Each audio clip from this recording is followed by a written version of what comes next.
Hello to everybody in the chat. I haven't streamed this in a long time, but I have been playing it. I have a bunch of 5-star memories. I have one more myth card from Raphael. I have a myth card of Xavier. I got one myth card for Silas, and I got some other 5-star stuff. I keep saying card, but they're memories, but they're cards because they're in the shape of cards. They're cards. We're collecting cards of dudes. That's what's happening. And I got some 5-star stuff, and apparently there's new story stuff. But I'm just trying to upgrade my memories, and it's taking so long to get things up there. Look at this. It takes forever to get them up to here.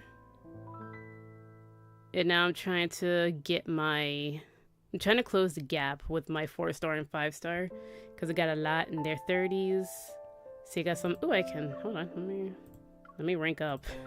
I get diamonds.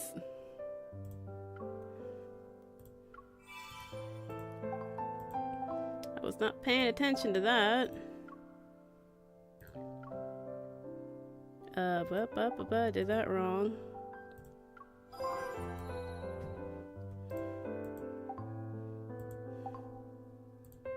Oh, is there 2 of these? Wait, what?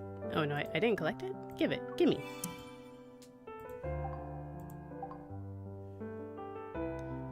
See, and then I just got this one, that's whatever. 20, 30, and then there's 40, and then there's 50, and my highest is 51, which is a Raphael one, because I wanted to get more stuff for the memories. Wanted more story points, or whatever it is.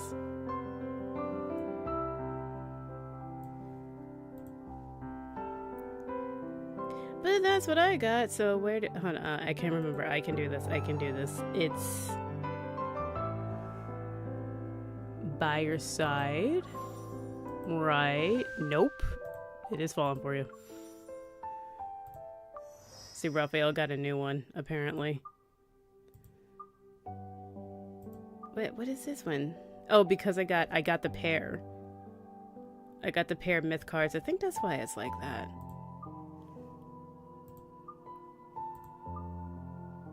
But I also got Blossom. I got this one, the Gem Affection. That's a limited one. I didn't want that one. I wanted Silas, but the game gave me that one, so I'm not too happy about that. I'm stuck with him. Hello, Luna. What's up?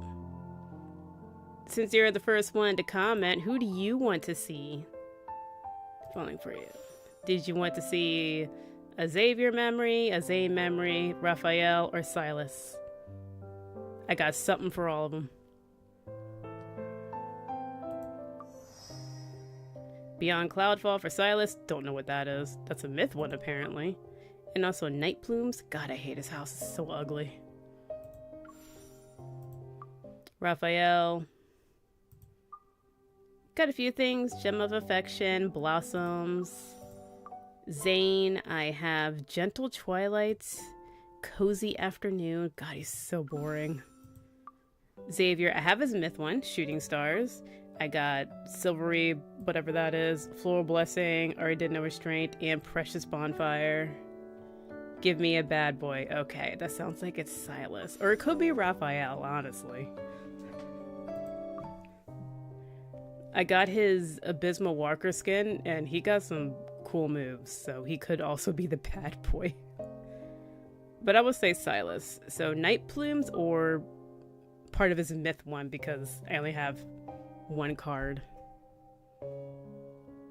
I feel like it will only give me half of the story.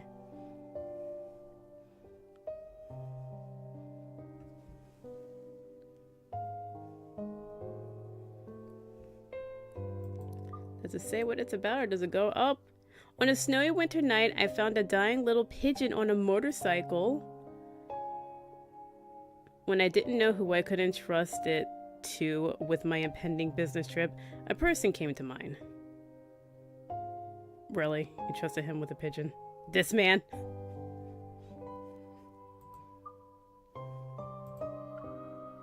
And there's him in his demonic, I think, dragon form. Irresistible affection. Yeah, okay. The petal flutters, drifting far on the wind. My dragon has returned to the clouds above. Oh.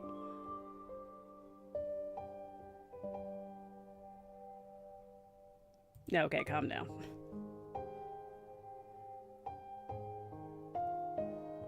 Hot boys tonight, yeah, I was feeling sad today, but now, ooh la la.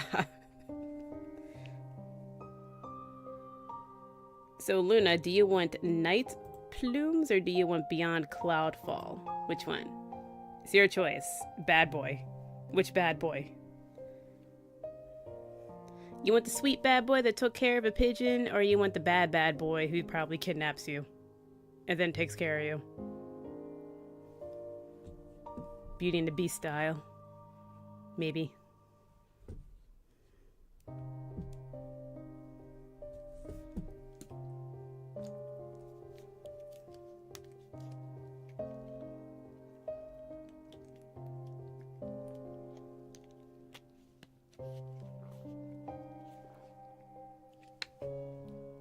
Two, Beauty and the Beast style. Alright, it's Beyond Cloudfall. It'll only be a little bit. Bad boy. When he's really bad. Maybe. Once on the day I lost everything. Okay.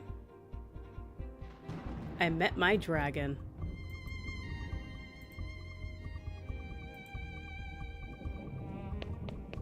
Run! What the hell happened? The sorceress has been judged! Greed and evil shall perish so long as His Majesty and the Sacred Judicator protect Philos for all eternity! Okay, what the hell? Am I the sorceress? Auto. The sorceress has been judged! Greed and evil shall perish so long as His Majesty and the Sacred Judicator protect Philos for all eternity! Okay, thank you. You don't have to repeat yourself. Scarlet raindrops enter my eyes. Well, I thought, oh, whoops, maybe I shouldn't do auto because I need to read that. Through my blurry vision, I catch a flash of lightning ripping through Philos' gloomy night sky. I can't die here. From my periphery to the area in front of me, hey. Darkness spreads like an all-consuming ocean. The world descends as the wanderer's claws close in. Their cold, eerie glint like the flash of death's scythe.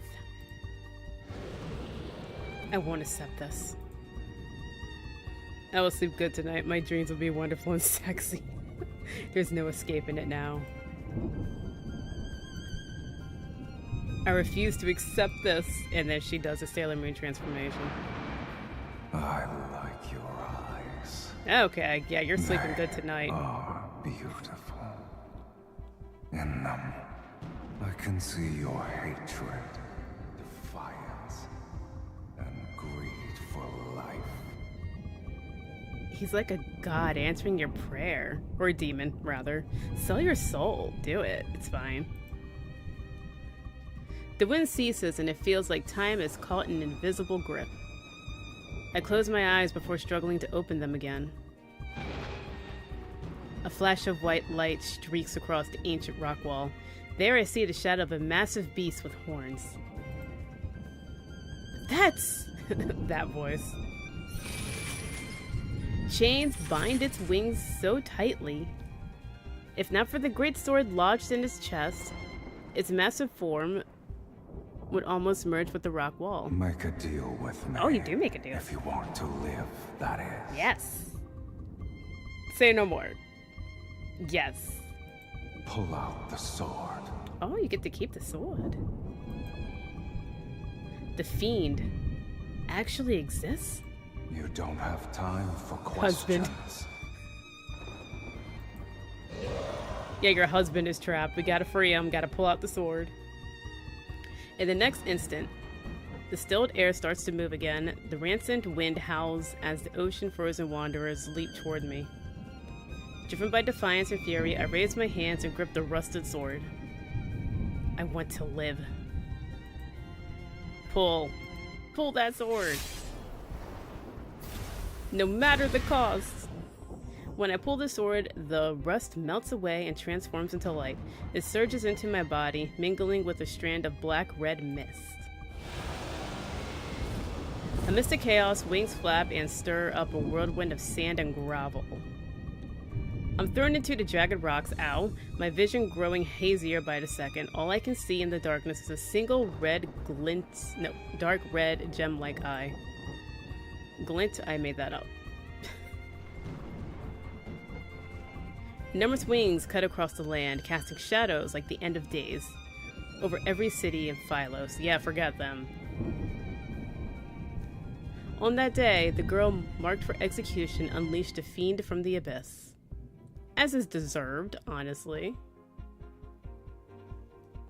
This was long before humans arrived on this planet. Thousands of years ago, dragons ruled over the lands of Phylos. By nature, dragons are wicked creatures, rude, that feed on human souls. They excel at drawing out the darkest parts of a person's heart, driving humans to turn on one another and become slaves to their desires. The greedier the soul, the more irresistible it is to a dragon. Seen as the embodiment of evil, dragons were harbingers of the world's end. Me thinking of a certain dragon. Wherever they appeared, doomsday followed. Alduin. That was until the last dragon on the planet was sealed in the bottom of the abyss over 1,600 years ago. Raphael, you know anything about that? Wasn't something sealed at the bottom of, what, the ocean? Well, this is the bottom of abyss. I don't know his deal at all. God of the sea can use fire. It's confusing. Doomsday faded into a forgotten myth and the age of humanity finally begun. OMG, Dragon Man, take me, please. You're being greedy, Luna. Oh, not the heart beating. I feel as though my chest is being ripped open. It probably is.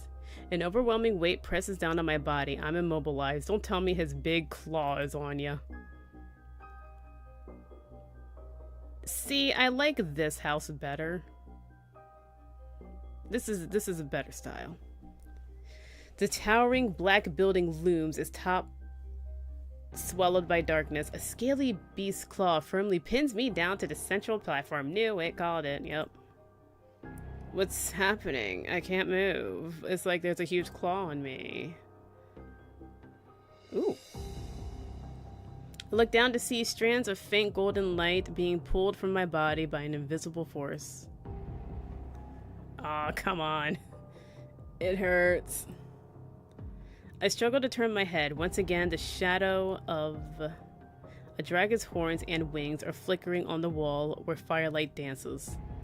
Clarity strikes me. I cry out in pain. Owie. Stop it or deal. I would be kept alive. The fiendish shadows lowers its head and its voice pierces my mind. To be a dead person walking counts as being alive. Disagree. Stop. No. In between life and death, an uncontrollable tremor erupts from deep within my soul. A phantom greatsword forms in my hand. It plunges into the beast's chest. She said no. The dragon's pained cry resounds in the halls, and the weight on my body vanishes. Clutching my chest, I quickly sit up. As my breathing steadies, I realize I haven't been torn open as I thought. I vividly recall you saying, no matter the cost. Sorry, can you repeat that? You sound like you're further away.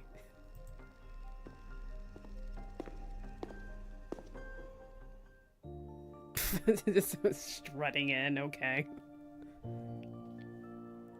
The giant beast's shadow fades away, and from the darkness emerges a man wrapped in a blood-red mist. He watches me like I'm his prey. Yeah, it sounds like him.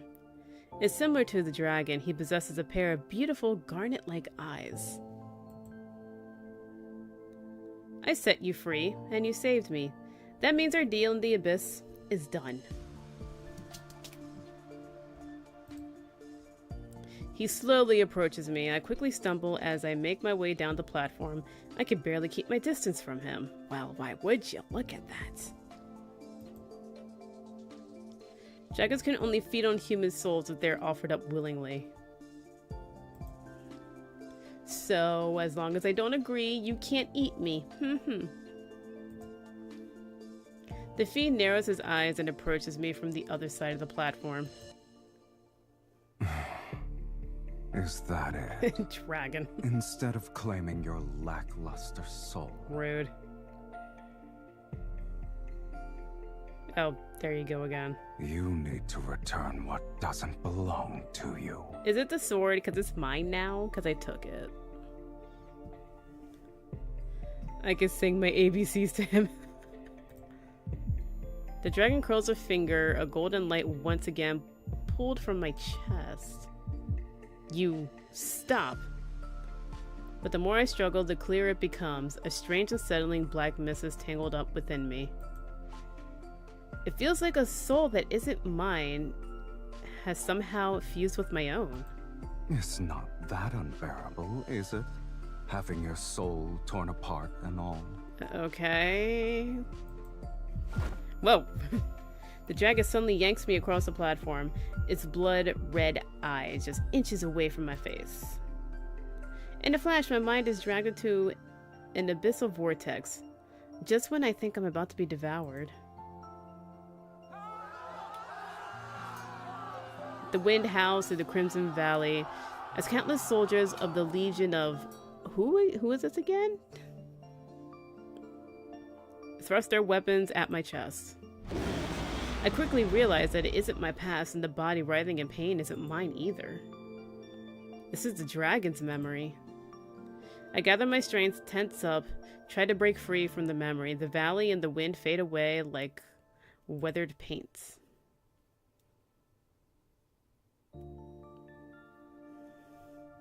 Traces of light swiftly flow back into my chest. It even pulls the fiend to me.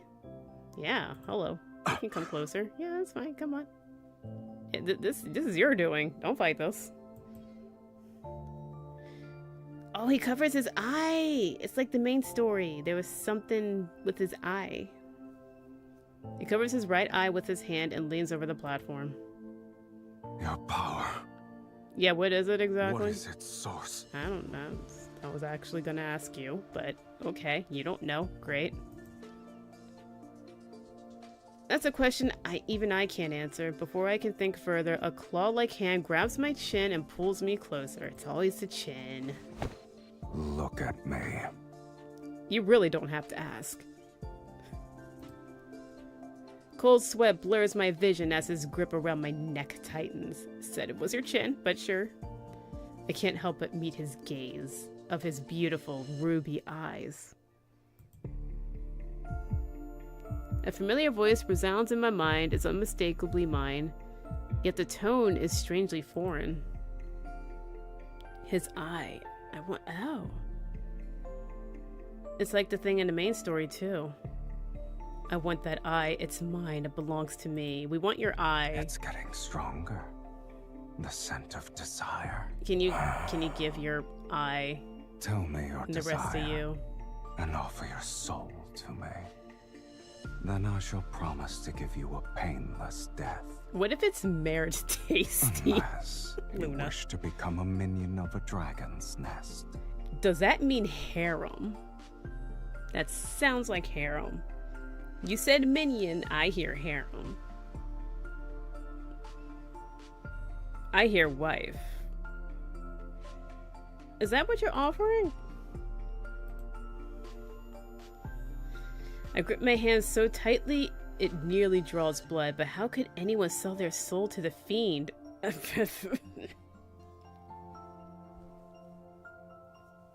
I would. No more bills? Hell yeah. I don't want anything. You want his firstborn. You fool. Oh my goodness. His fingers brush over my lip that I bit earlier. It's a tingling sensation, and his right eye gleams with a faint blood-red light. I can't breathe. No, I need to come up with something, anything, so long as it lets me survive. Why is it going so fast? Countless fleeting thoughts that could barely serve as excuses. I only managed to grasp one. Okay, that one didn't go away. Take me back to the Ivory City. I must return. Your life is hanging by a thread, mortal. And yet you still dare to play tricks. I don't know why you're not asking for marriage or his firstborn. I'm being honest, I used to live in the sanctuary, but they judged me as a sorceress and threw me into the abyss. I won't accept this. I want revenge. Okay, yeah, I'm with you. I love revenge. My heart pounds in my chest, hey. And my hand trembles as I reach for my dagger. Suddenly, the restraints on me disappear. I am forcefully flung back to the platform. The dark mist skims along the smooth surface of the platform, retreating into his palm. As it does, my wounds close up, leaving no scars behind. It's almost unreal. Lead the way. Okay, yeah, come along. Come on. Come on, it's gonna be fun. I think I could do one more part. Okay, again. Maybe another one, because I still got a thingy. Oh, he got flowers in here. That's so nice. It's still kind of dirty, but there's flowers in here. Over 1,600 years ago, after centuries of war with humanity, the dragon said in the legend to bring about the end was finally sealed in the abyss beneath the fiend-infested Terror City by the Legion. Yes, I play tricks when it comes to you. Oh, yes. Let's play tricks. This decisive event, known as the Battle of Taurus, led to widespread praise for the Legion. The leader, who drove his sword into the dragon's heart, was revered as... Okay. Monuments honoring his deed stand tall, and his followers built a grand sanctuary in his name after his death. But he was a butt. Every year, the sanctuary takes in some of the city's orphans in the name of the person.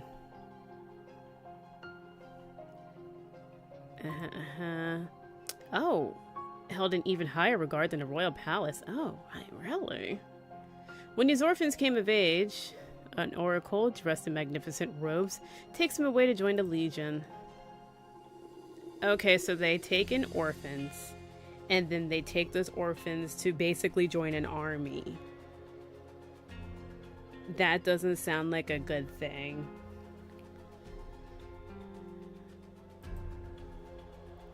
But then that oracle threw our character into the abyss. Oh, this is so bright.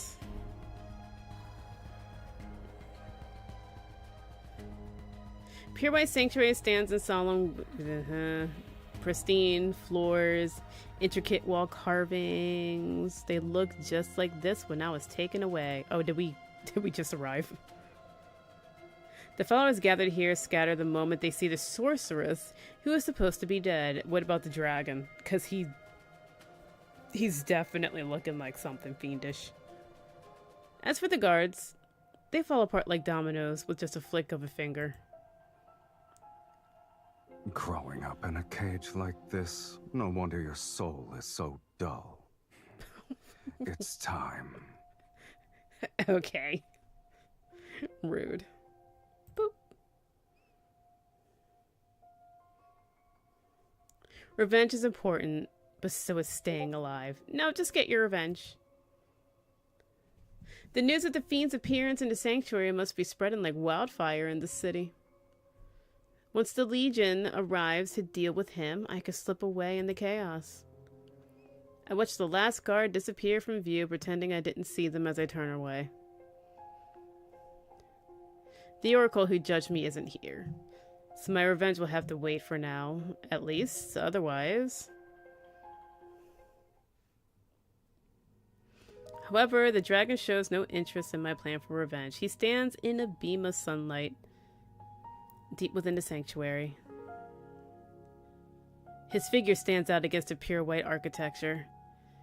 Yet he's like a statue that belongs here. I disagree. Totally different style than like the angel wings. Taken aback, I quickly shake my head and move to his side.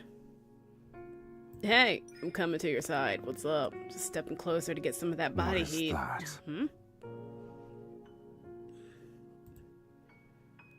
Following the dragon's gaze, I see the mural on the sanctuary's ceiling.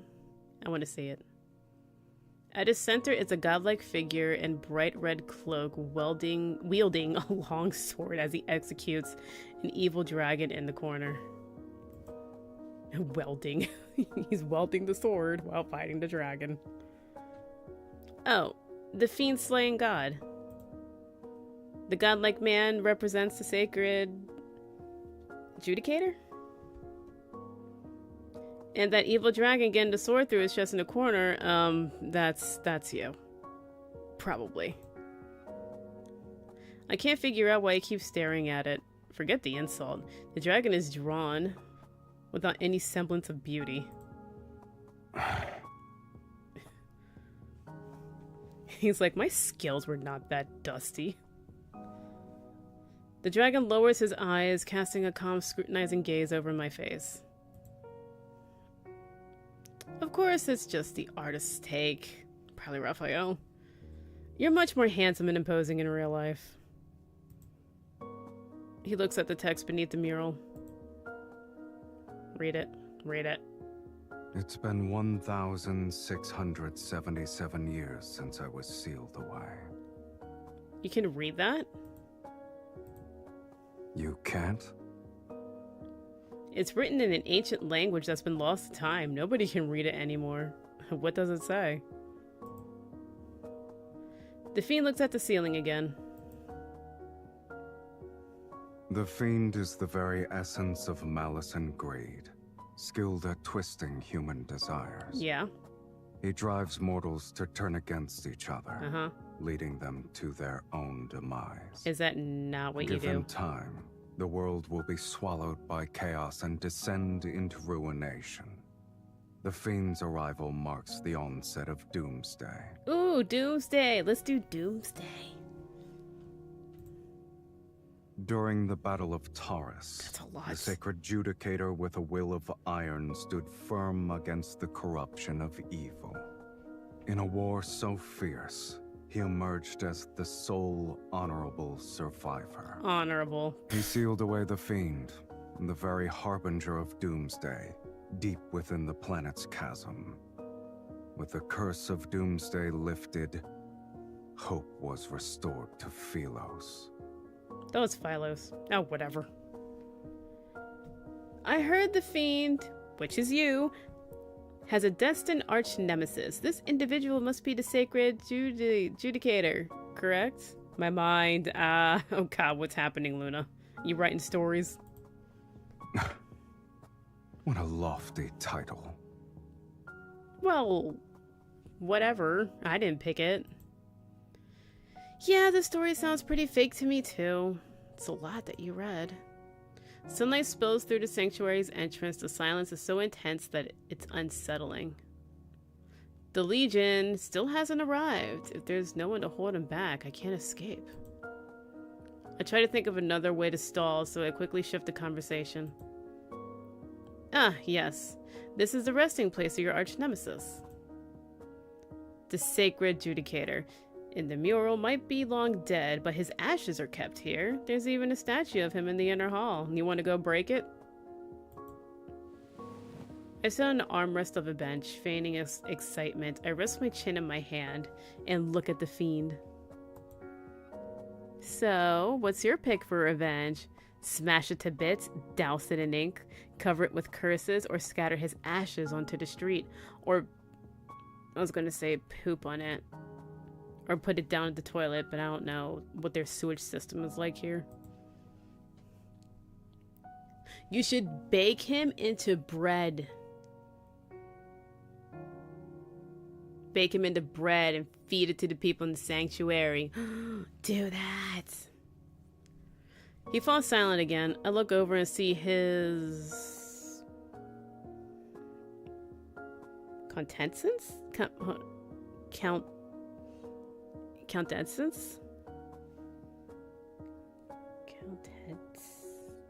I don't know.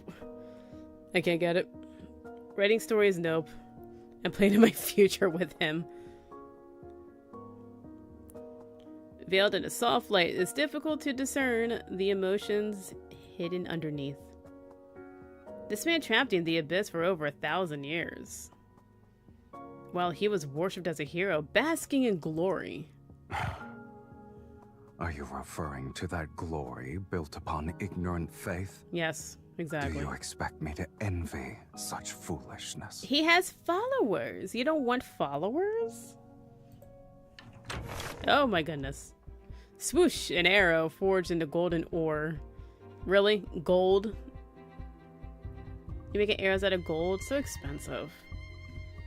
Cracked with electricity, cuts through the air right as I speak. Finally. Next to me, the fiend raises his hand and makes... he's like, I have an itch. A pinching motion. The flying arrow immediately disintegrates into particles. How boring. I'm sure it is. Right before the next attack, the sanctuary is engulfed in dazzling lights that blinds everyone present with its radiance. Now! Behind the silver light, blades charge straight for the fiend. They're accompanied by the sound of hurried footsteps. I step back and look for an opportunity to run outside. How impudent. I think he sees what you're doing, girl. I hear the crisp snap of his fingers behind me. A sharp pain suddenly surges deep within my chest as if my soul has been taken. I can't move. My limbs stiffen and move uncontrollably, forcing me to turn around. I gasp as I take in the sight before me.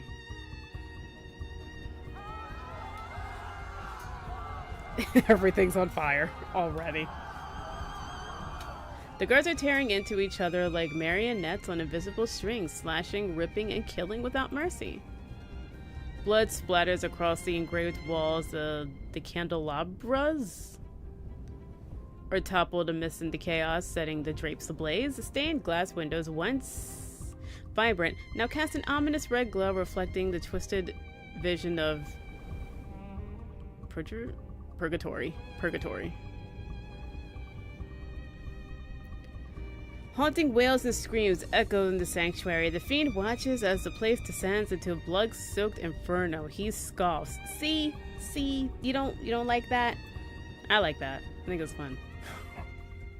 Even after all these years, mortals are still foolish to the last. Okay, he got a tail. Oh, he's smiling. Hello.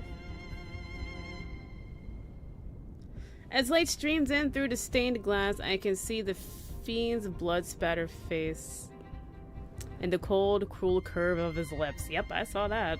I saw that smile. Come. His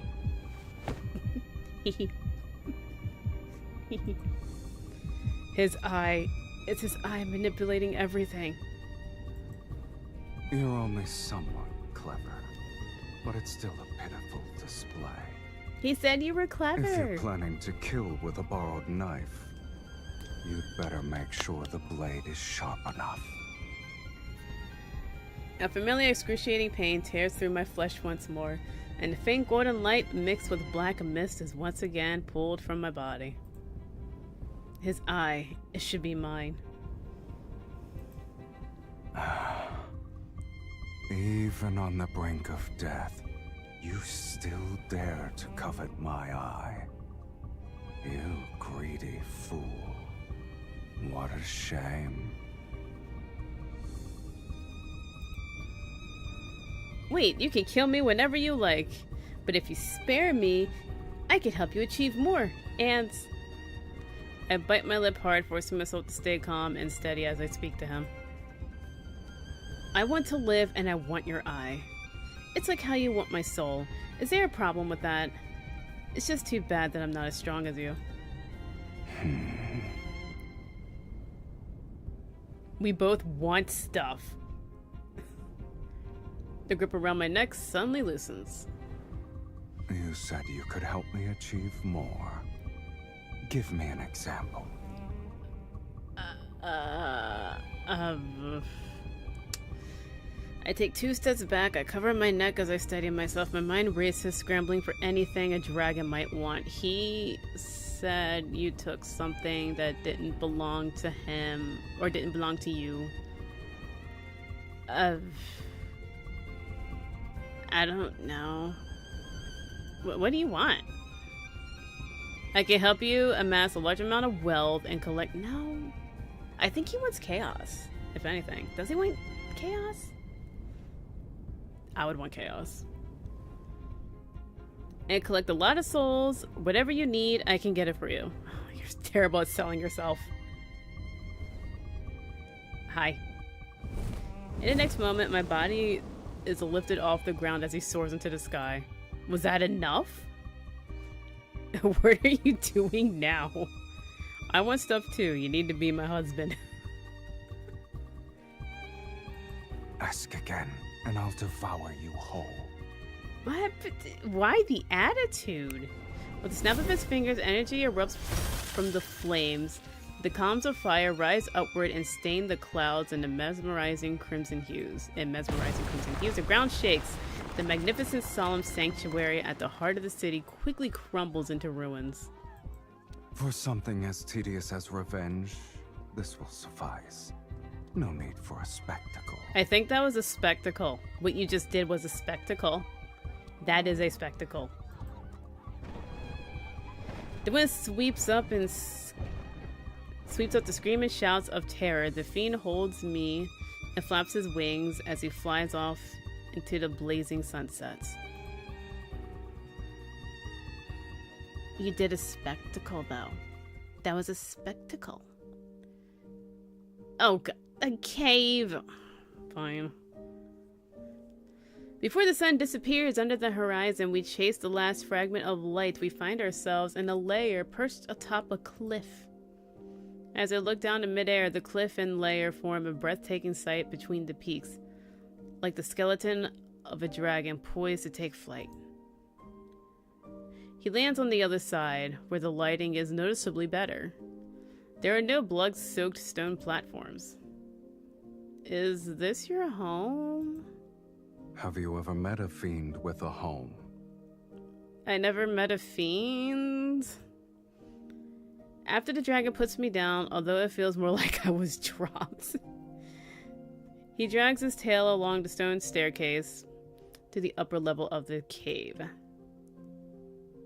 Seeing that he isn't trying to restrain me, I turn to...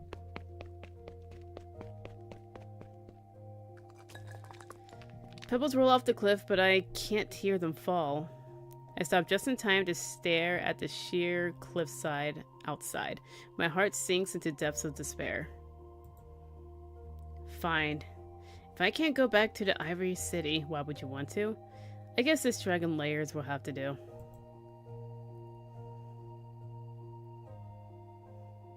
Do you have a bathroom? Light illuminates the cave every so often. I follow the faint glow up the stone steps and catch up to the figure ahead of me.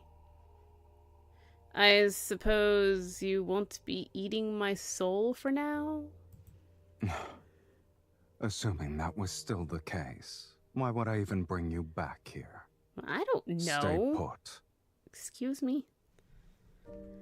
Of course, I don't believe this dragon spared me just because I can help him make money. But I don't know what he has planned for me. I walk up to him and continue our conversation. If I'm going to live here, my living quarters should at least be decent. Your cave is too basic. What do you think? Plumbing. We need plumbing. Following the spiral staircase to the top of the cave, I feel as if I stepped into a world that never sees the light.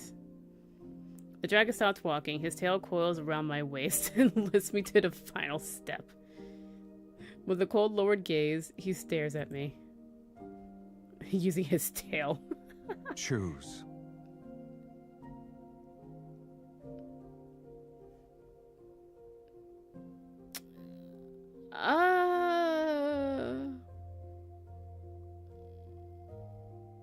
Like where to sleep?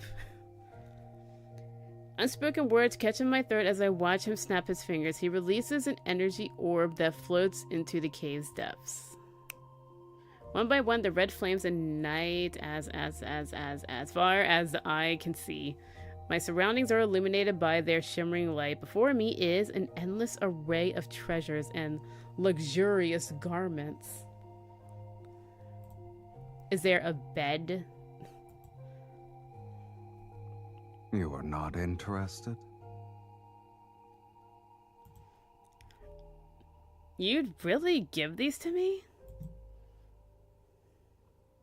He's smiling. He's smiling. You're not. You're also mine now. Okay. We're now his treasure. Breathe it in, Luna. You belong to him now. His tail wraps around me again. His body is turned around and pushed towards the treasure trove. The dragon's lair hasn't been visited for a long time. I make my way to a pile of gold, clear away thick cobwebs, and spot an old toppled sword rack behind it. Yay, husband!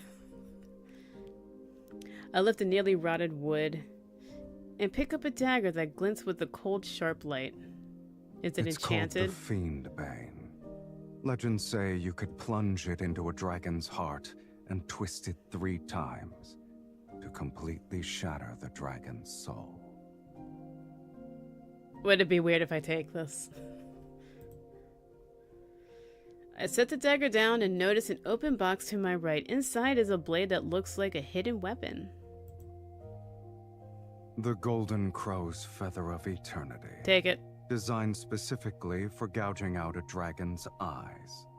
Take both you things. Humans seem to think the longer the name, the more formidable the weapon. But this little thing isn't even good for trimming my nails. Isn't that what's... During the summer event, something was called the Crow's Feather of Eternity, and Silas was like, what the hell is that? Why is it so long? I turn around and look... I turn and look around the vast treasure trove. That's what that says. I never expected your collection would be all weapons. Do dragons... Of course they are weapons. Do dragons have hobbies too? Your kind brought them here willingly. Yeah, I bet. I imagine they weren't particularly polite about it. Indeed. It's a shame those who brought them to me are all dead. And I'm still alive. Yes, but sealed away. So the sword that sealed you away, was it really given to you? He was just lucky to get his hands on it, and fortunate enough to drive it into my chest. Yeah, how did that happen? But only its true master can wield its power. And that sword is inside me now. Does that mean I am its true master? I clench my fist, but maybe my timing is off. The phantom of the great sword doesn't appear as I'd hoped. Rounding a thick stone pillar, I find myself staring not at weapons, but at a seemingly endless hoard of treasures, fine clothes, paintings, and musical instruments. Shocked, I can only stare until I realize I just swallowed my saliva? Girl, are you okay? If you want something, just reach out and take it. Okay. I liked it better when he was handing out his black card. In the flickering firelight, our shadows intertwine on the dimly lit wall. Just like this. Okay. Let your greed and desire burn a little brighter. His tail glides up my calf. Smiling, the fiend leans in to whisper into my ear. He's really using that tail. This is how you'll become worthy enough to be my meal. Be greedy. Holding a gem, my hand clenches in fear. I turn my head as his tail suddenly tightens around me. He laughs, watching me struggle in his grasp.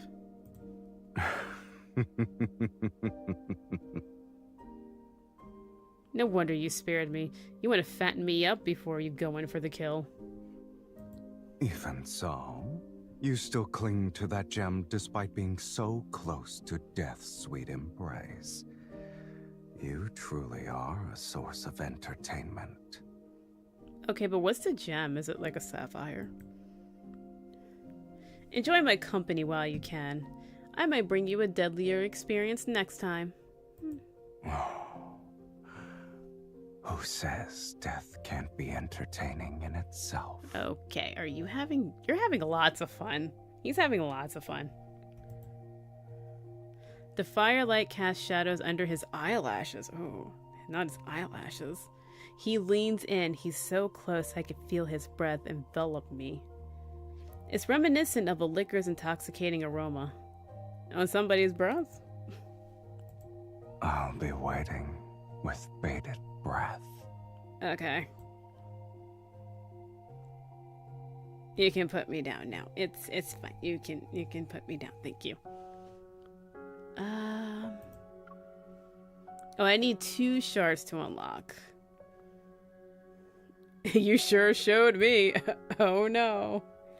You taught me a lesson. Hopefully I won't need a lesson. I ran out of things, so we could do night plumes where he's nice bad boy. I imagine he's being a nice bad boy. He's saving a pigeon. You got here just in time. Thankfully, there's nothing to worry about for now. Change its bandages every day for the next 7 days. Oh my god, it's work. You went to the vet to save a pigeon? To the pet pigeon? Seeing me nod, the veterinarian hands over a cardboard box with a fleece blanket inside. He walks me, the last customer of the day, to the door. It's getting late. It's also snowing, so be careful on your way home. As soon as the glass door at the animal hospital closes, a little head peeks out underneath the fleece blanket. Oh. An hour ago, I had finished listening to a briefing for tomorrow's mission in another city. Just as I was about to head home, I noticed a silhouette darker than the night in front of my motorcycle. I have a motorcycle? Cozy by the fire with him. I got a closer look, only to see the silhouette belonged to a frostbitten dove. You said it was a pigeon. Picking up the dove, I rushed it to an animal hospital. Then I find myself in a troublesome situation. I'm going out of town tomorrow for a Wanderer disaster relief mission. How can I take care of you and change your bandages? Well, don't answer.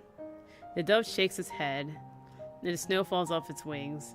It looks at me without making a sound, but it did make a sound. As we stare at each other, an image of a certain bird and his owner appeared in my mind. Silas, take care of this bird. Speak. Hi. Hello to you too? Hang up. I call him, then I hang up. Silas, you're just waking up around this time, right? What do you mean? You're waking up. In other words, can we meet up in the N109 zone? I need your help. The other person in the call is silent for 2 seconds. Feeling I might have sounded too harsh, I quickly add in a question. Is that alright with you? Depends on whether or not you can make it in time. The hell do you mean? Are you going back to bed? There's no reason to keep someone waiting when asking for help. Okay, on my way. I have a pigeon. Dove, whatever. God, I hate your house. Please get an interior decorator. Winter snow carries rain droplets that fly in the wind. I drive as fast as I can until I knock on Silas's door. Knock, knock. Knock, knock. Hello? Oh, hello. Turtleneck. Hi, I'm not late, am I? You have turtleneck. Very, very nice coats. A wave of warmth washes over me. It instantly fogs up my helmet's visor.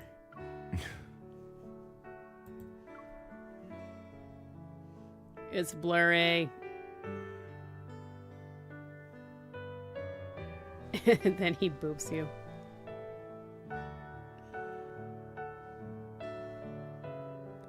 He wipes his thumb across the visor, allowing me to see his gaze that's looking down on me. Always. It falls into the cardboard box in my hand.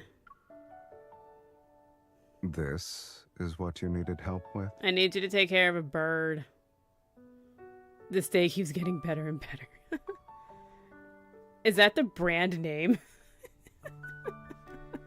What brand name is that? How rich is he?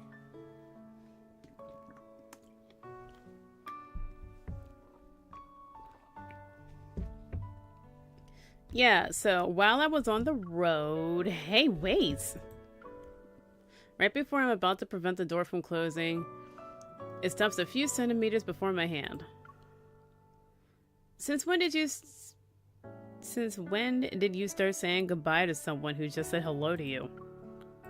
You said you would help. As I say these words, I manage to squeeze in through the narrow gap the narrow gap and enter the house.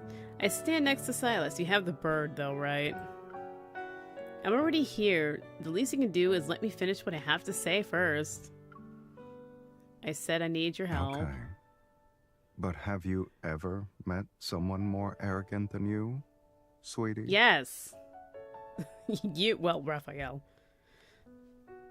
Who's more arrogant, Silas or Raphael? Maybe Raphael. He turns, his emotionless gaze fixed on me. The stalemate lasts for a moment, then he reaches for my shoulder. My back suddenly tenses, making me think he's about to grab my collar and throw me out. Instead, the door gently closes behind me. It's as if I received a tact approval. He notices my astonishment. His voice carries a hint of mockery as he speaks. So, not only do you want me to listen to you, but you also want my help. I did ask. I wasn't demanding, I was asking. I don't know what the problem is. What's wrong, sweetie? Can you only talk if you stand near a door? Are you inviting me in? You tried to close the door on me. I didn't know that was an invitation inside. The living room isn't that much brighter than the night outside. Oh god, I hate it. The only source of light comes from the crackling electric fireplace on the wall. Oh. Oh god, they're getting along.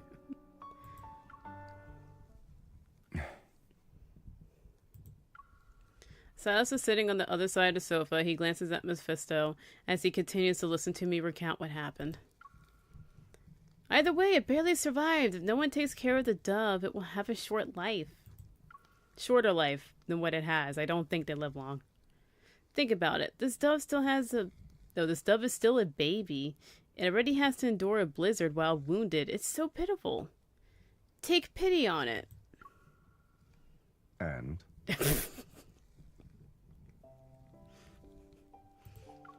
Don't you want to help it? Others out of pity.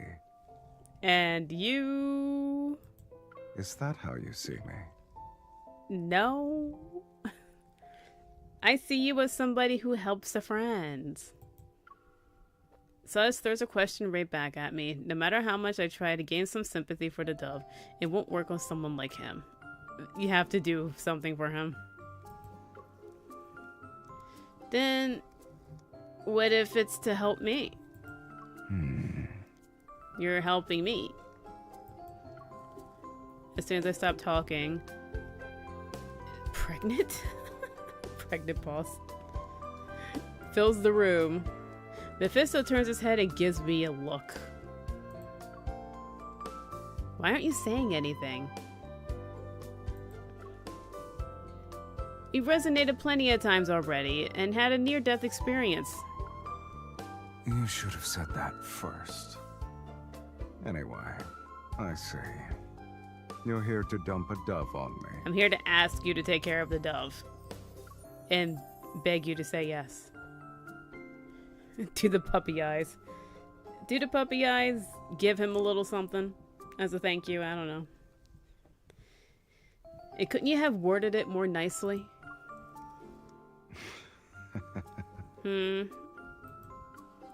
Silas doesn't respond. He stands up from the couch and then leans down to carefully pick the dove up from the box. He makes eye contact with it, but his words are directed at me. When will you be back? A week, hopefully. Huh? Girl, pay attention. Aren't you dumping the bird on me because you're planning to be a goody two-shoes outside Lincoln? It's my job, sir. I have a mission. Oh, after a week? Why?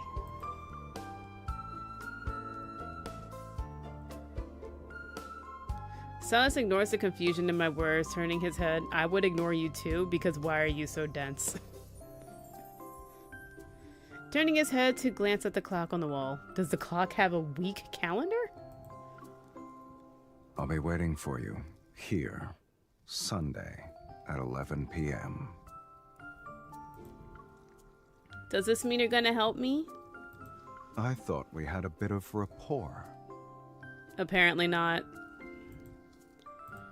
Why else would I agree to care for a dove I just met? Because you like animals. You're a softie for animals. I'm clicking. But our rapport is only worth 7 days. Be even a minute late, and I'll consider it as you exceeding the time limit. And what happens when I exceed the time limits?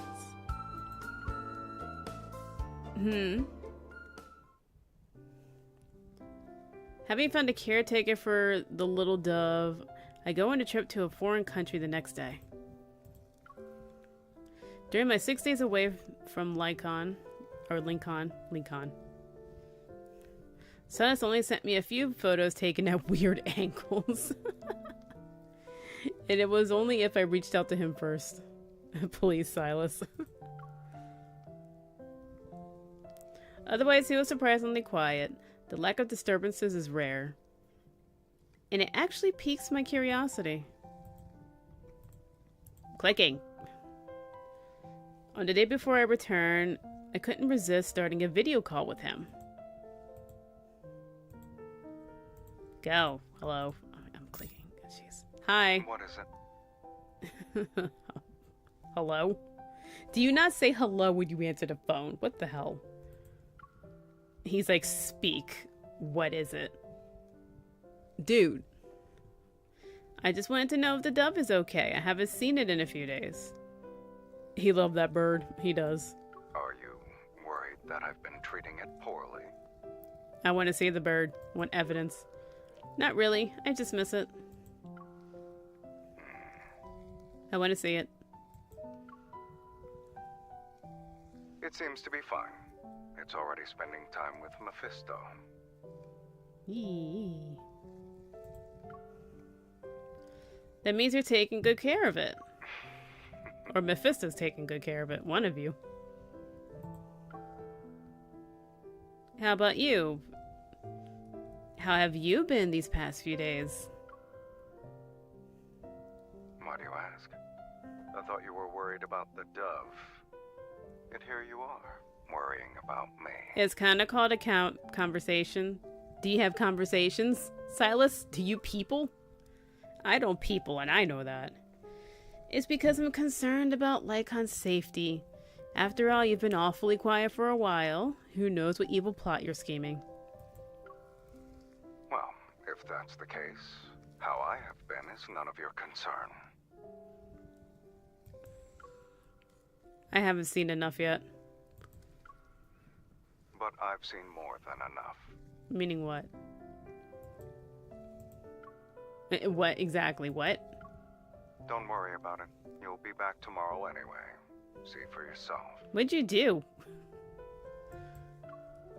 Ciao. And then he just hangs up, right? But it's Silas! Damn it!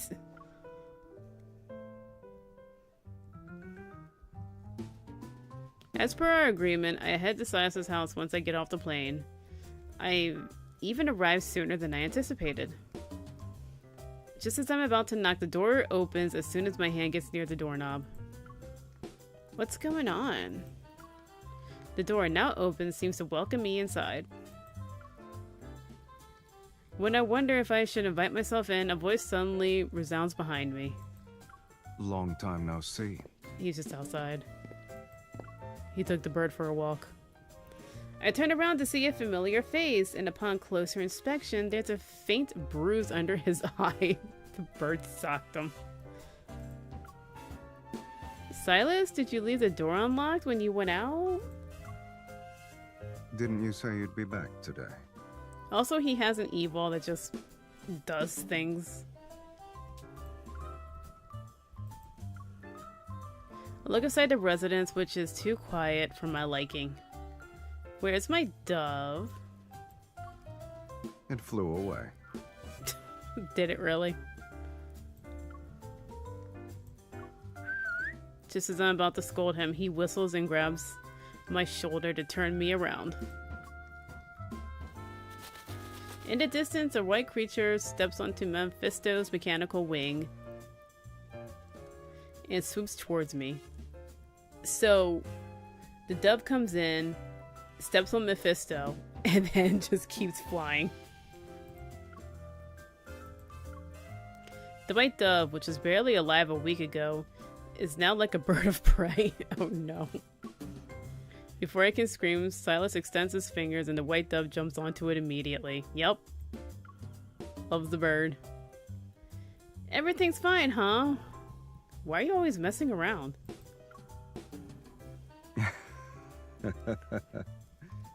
Deceiving you is just too easy. It really is. It's kind of painful. The little white dove perches on Silas's fingertip. It holds its head high and puffs out its chest before keenly scanning its surroundings. Oh god. Could it be that spending too much time with you can turn a dove into a crow?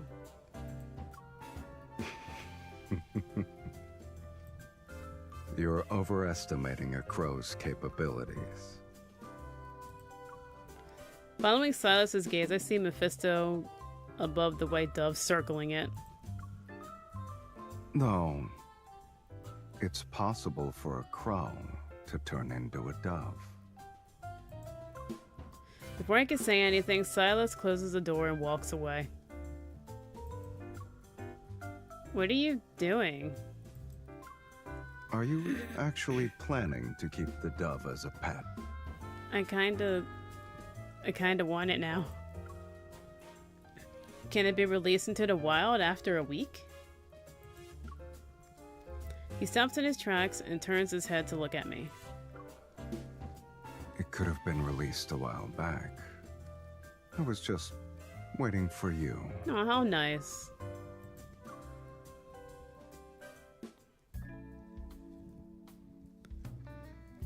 Today is a wintry night. Oh god, the music. Smooth jazz. What's happening? It reminds me of when I first found the white dove.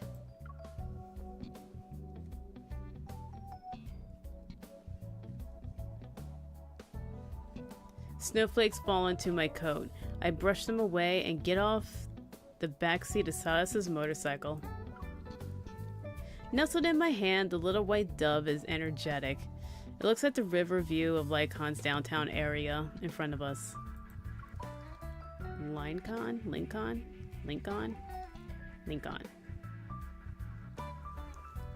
Silas, why do we have to travel so far to release it? Oh, I know. You're worried the dove won't be able to find its way home, huh?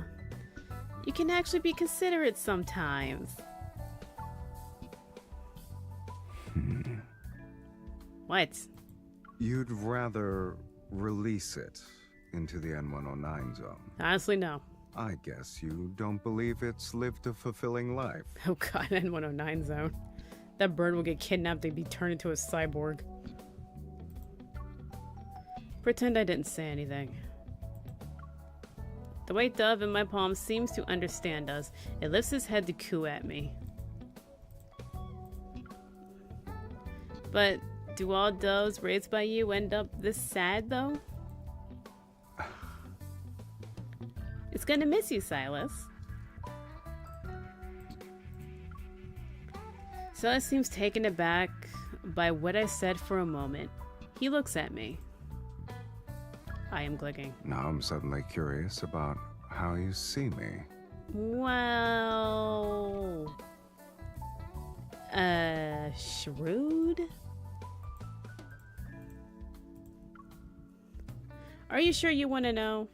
I can tell you. I don't think you want to know. Oh my goodness, clicking. I think you're... He didn't even answer. I think you're the ruthless, decisive, cruel, merciless leader of only kindness. Right? A gang, right? You said you were curious.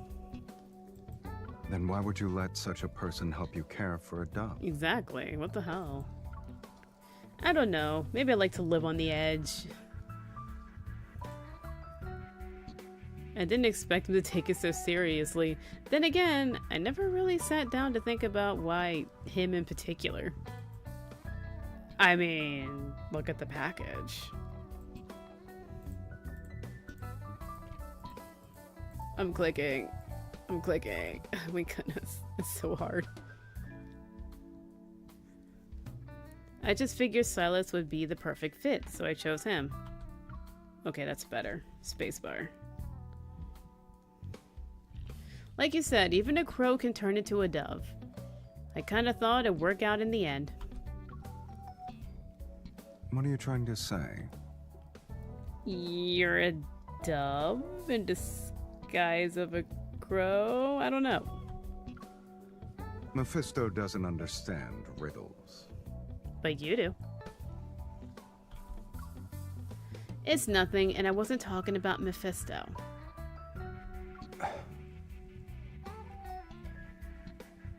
This time it's Silas who's quiet.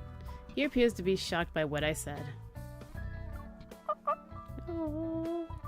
I pet the little white dove, and I give it to Silas. Since you've been taking care of it lately, I'll give you the honor of releasing it. Silas doesn't decline. He doesn't speak either. The white dove seems to understand what's going on. It flies and lands on his finger. Is there anything you'd like to say? Seeing me shake my head, Silas takes his hands and throws the dove into the air. Go. Aw, so cute, right? Not sure if the dove understood us. It doesn't linger or look back. It flies towards the moon. And maybe it's a romantic coincidence or a meaningful footnote that before the dove disappears into the night, fireworks explode into specks of neon and light up the entire sky while it's snowing. I turn my head to look at Silas. It's a bit of surprise seemingly reflected in his gaze. Silas, I noticed that whenever you want to protect something, you always make sure you protect it well. Whether it's a dove or a person. Well, Is it only when I'm willing? Well, I think so. Yeah, only when you want to do it.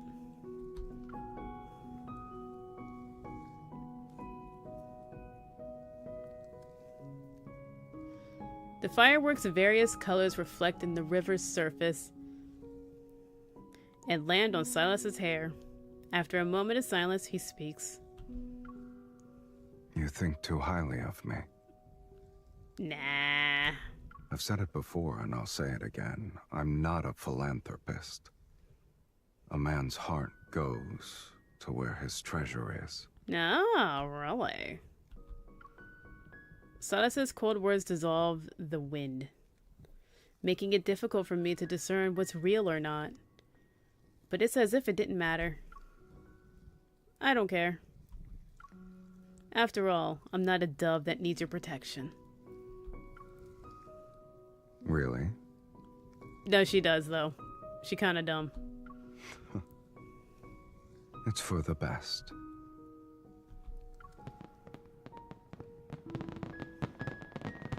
Fireworks! Hello. What? There's snow in your hair. Help me.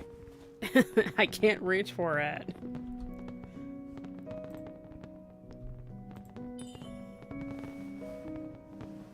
In this cold weather... Oh, A crow. No. Missed it. Try not to be the pot calling the kettle black, sweetie.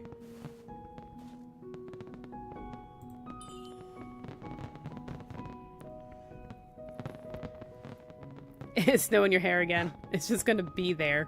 Put on a hat, I guess. Aww.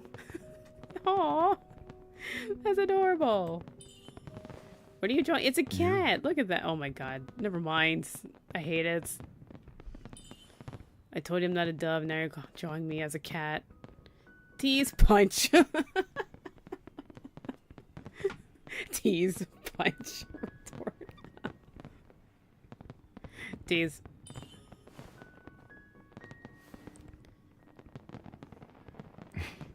Do you know what you look like right now? Oh my What goodness. a smug expression. Screw you. Whoa, such a language. Ice.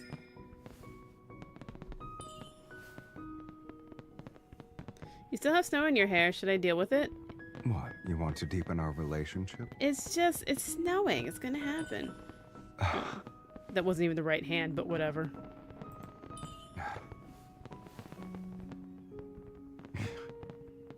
Unprompted benevolence wasn't out of the kindness of your heart. Why are there fireworks? Oh, hello. Not cold? Bundling me up. Isn't that nice?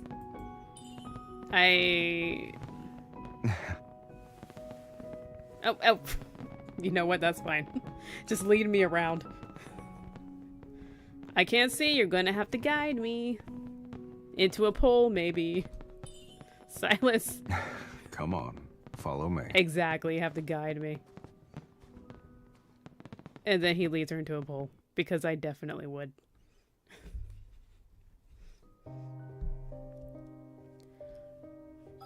That was cute. He was cutesy. Give me my gems, thank you.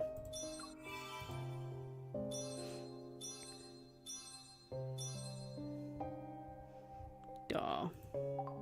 Should have punched him though. Well, that's the two of Silas. Okay, now there's Xavier, Zane, and Raphael. Which one you want next, Luna? Oopsies. You want the artist slash god, you want the doctor, or you want the sleepy boy?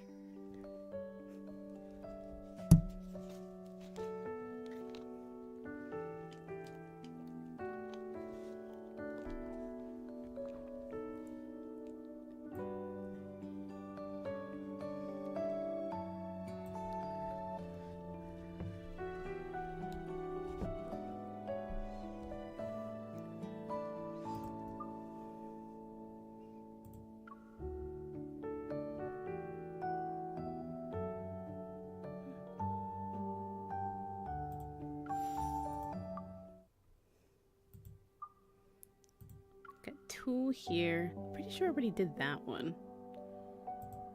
You got 100%, so that one's done. Zane got quite a few things. He doesn't have a myth yet. I haven't gotten anything. I will sleep good tonight.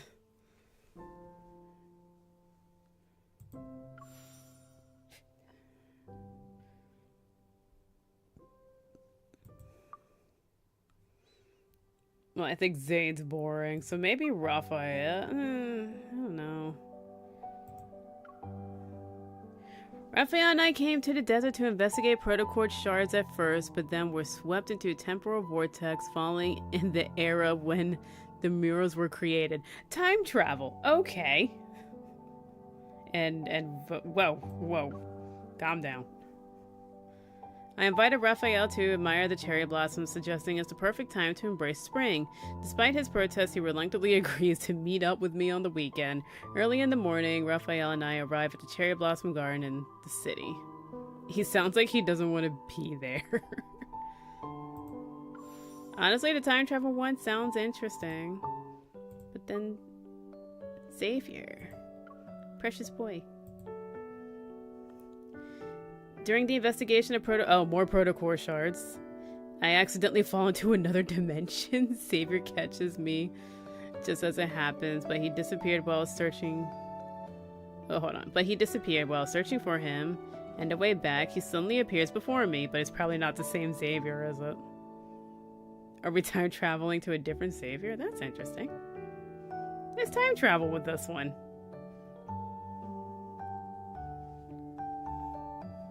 But this is a different Xavier. That probably doesn't even know who you are, but he does know who you are, but not really. I also got a myth one for him.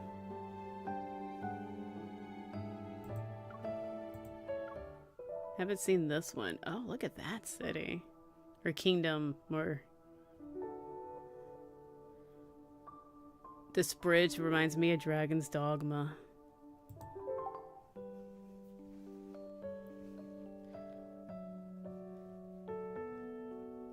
I think Raphael, because I'm curious about the time travel. I'm gonna sneeze. No, I'm not. I'm fine. Wait. Your Highness. I'm fine. Please Wait. calm down. Yes. Please calm down. Oh my goodness. Why are there so many of you? I'm not your princess. Didn't we agree you release me once you I helped you deal with the messenger? What happened? It's already been 3 days. I can't be bothered to argue with the maids who were following me. I'm ready to sprint towards the palace gate. Oh, good luck. Before I could take another step, however, a shining sword suddenly blocks my path. Behave. Once Her Highness returns from her rendezvous with her beloved, we will release you, imposter. A maid with sword. Okay. Maids just have a sword. The blade's cold gleam slices the inner turmoil in my mind. Only whispers of the wind remain. What if I also have a beloved that I'm eager to meet? Your beloved? Yeah, maid with the sword. The sword-wielding maid scrutinizes me before sheathing her weapon. Wait until you're done playing princess. Whether your beloved is near or far, wouldn't it be simple to bring him here? According to who? She makes it sound so easy, but I don't even know if he's in the sea or somewhere on land. Like, he could be freaking anywhere, I don't know. He could be in the air for all I know. Flying a whale. He does that.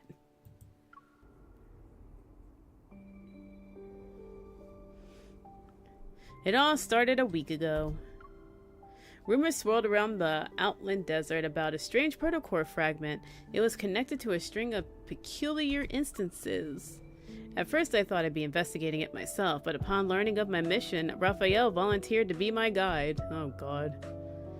And we set off on an adventure to the distant desert together, just like that.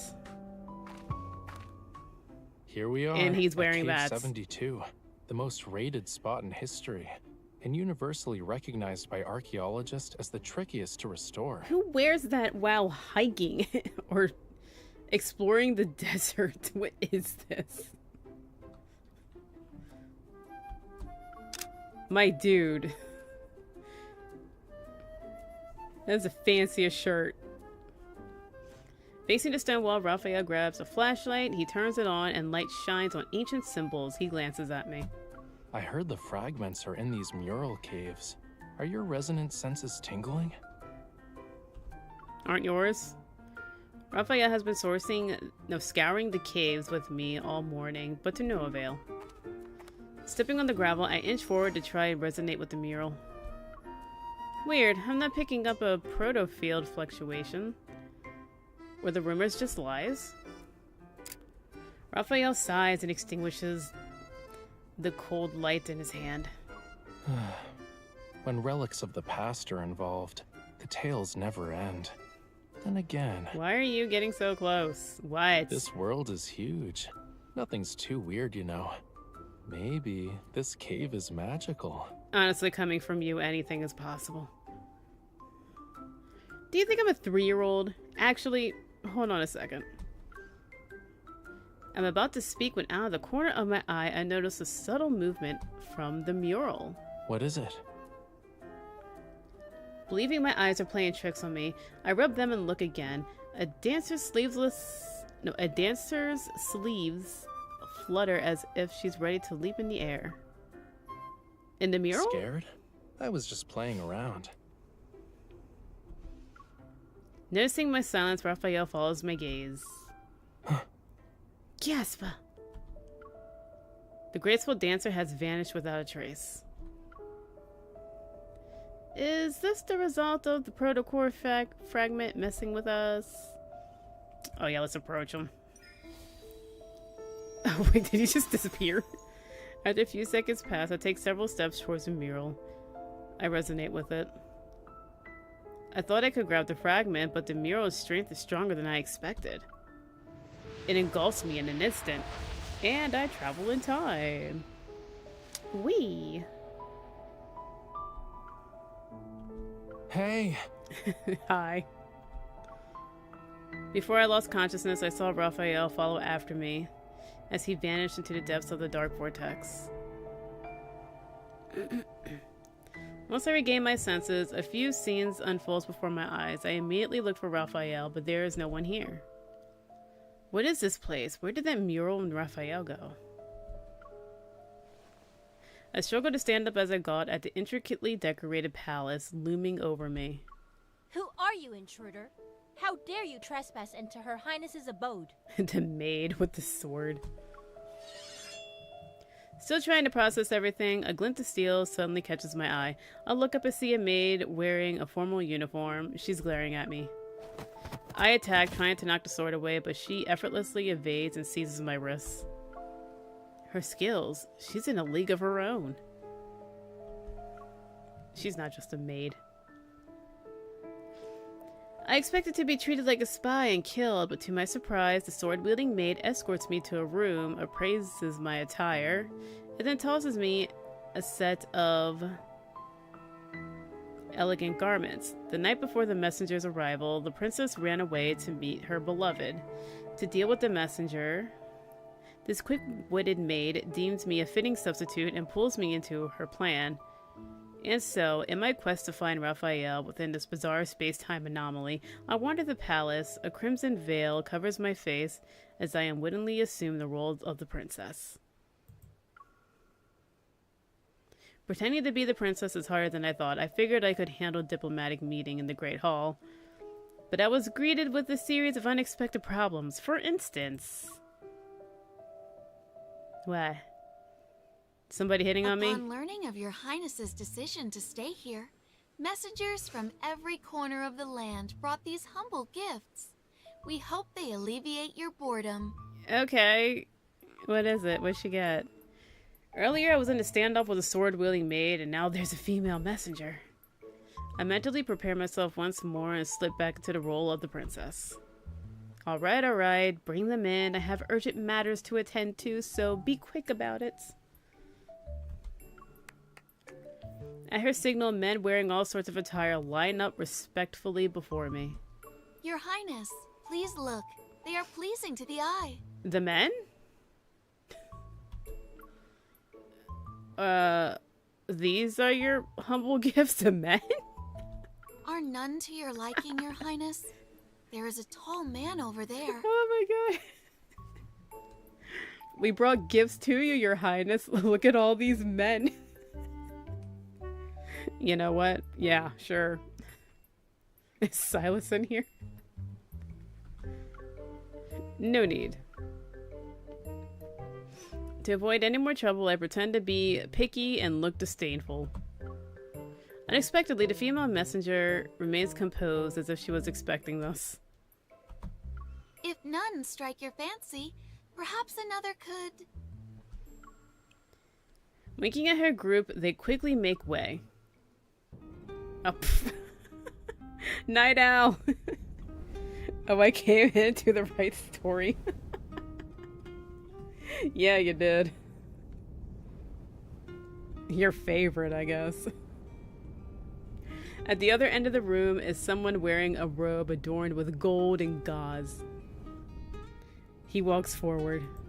Would a handsome magician of fire stoke the flames of your curiosity? Gee, I wonder who that is. Fire? From the moment fire is mentioned, my gaze stays on the person in front of me. All right, yeah. All right, yeah. Wow, guys, chill. Goodness. Fire acts as a veil over his face, the haze preventing me from seeing him entirely, or clearly. With the wave of his hand, the figure conjures leaping and twirling flames. The palace's courtyard is illuminated with an even brighter glow.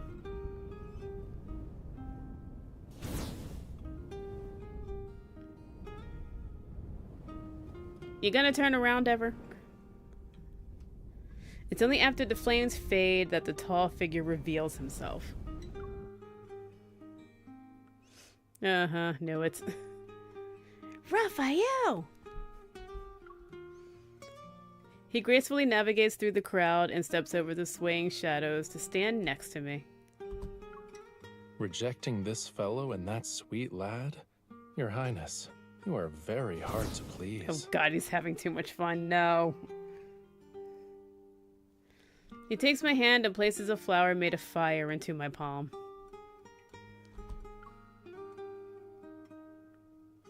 How you doing, Night Owl? Hello? Now tell me, Your Highness, do I pique your interest? Stoke the flames of your curiosity? Did you wink at me? Did he wink at me? How dare you?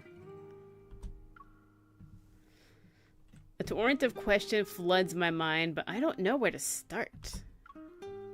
Ignoring the murmurs of onlookers, I take Raphael's hand and lead him to my bedchamber. Oh, the bedchamber.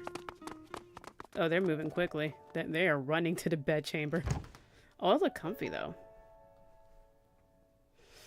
I close the door to my bedchamber, discard my red veil, and eagerly guide Raphael to the bed. I thought we were making plans. Good lord.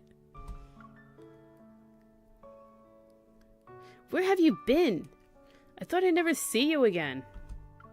Were you worried about me? No, you're fine.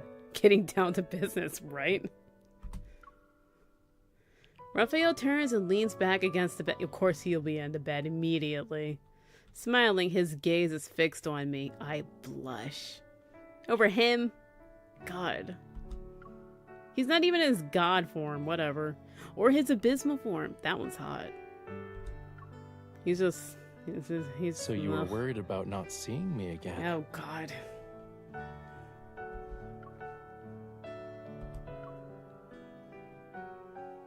Yay or nay? I guess my efforts to disguise myself as the princess's tribute were all in vain.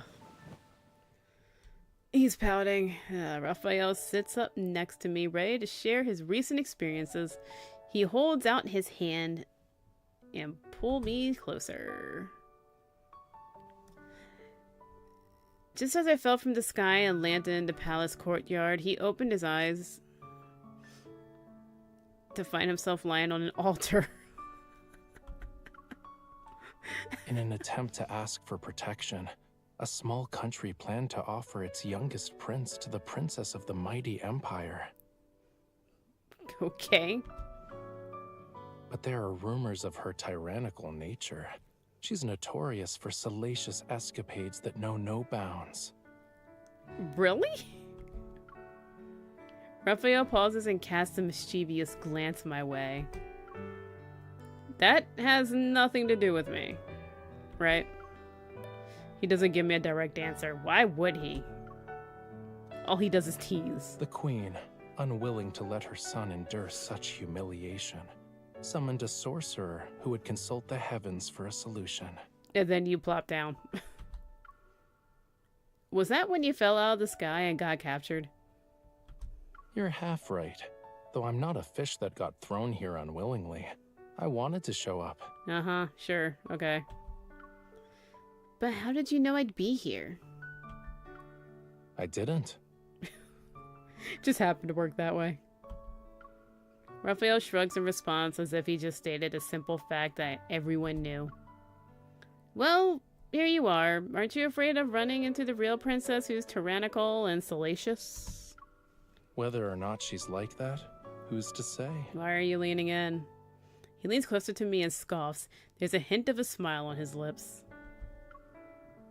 But you know, someone hasn't shown any concern for me despite our separation. Oh my god. I wouldn't call her tyrannical, though.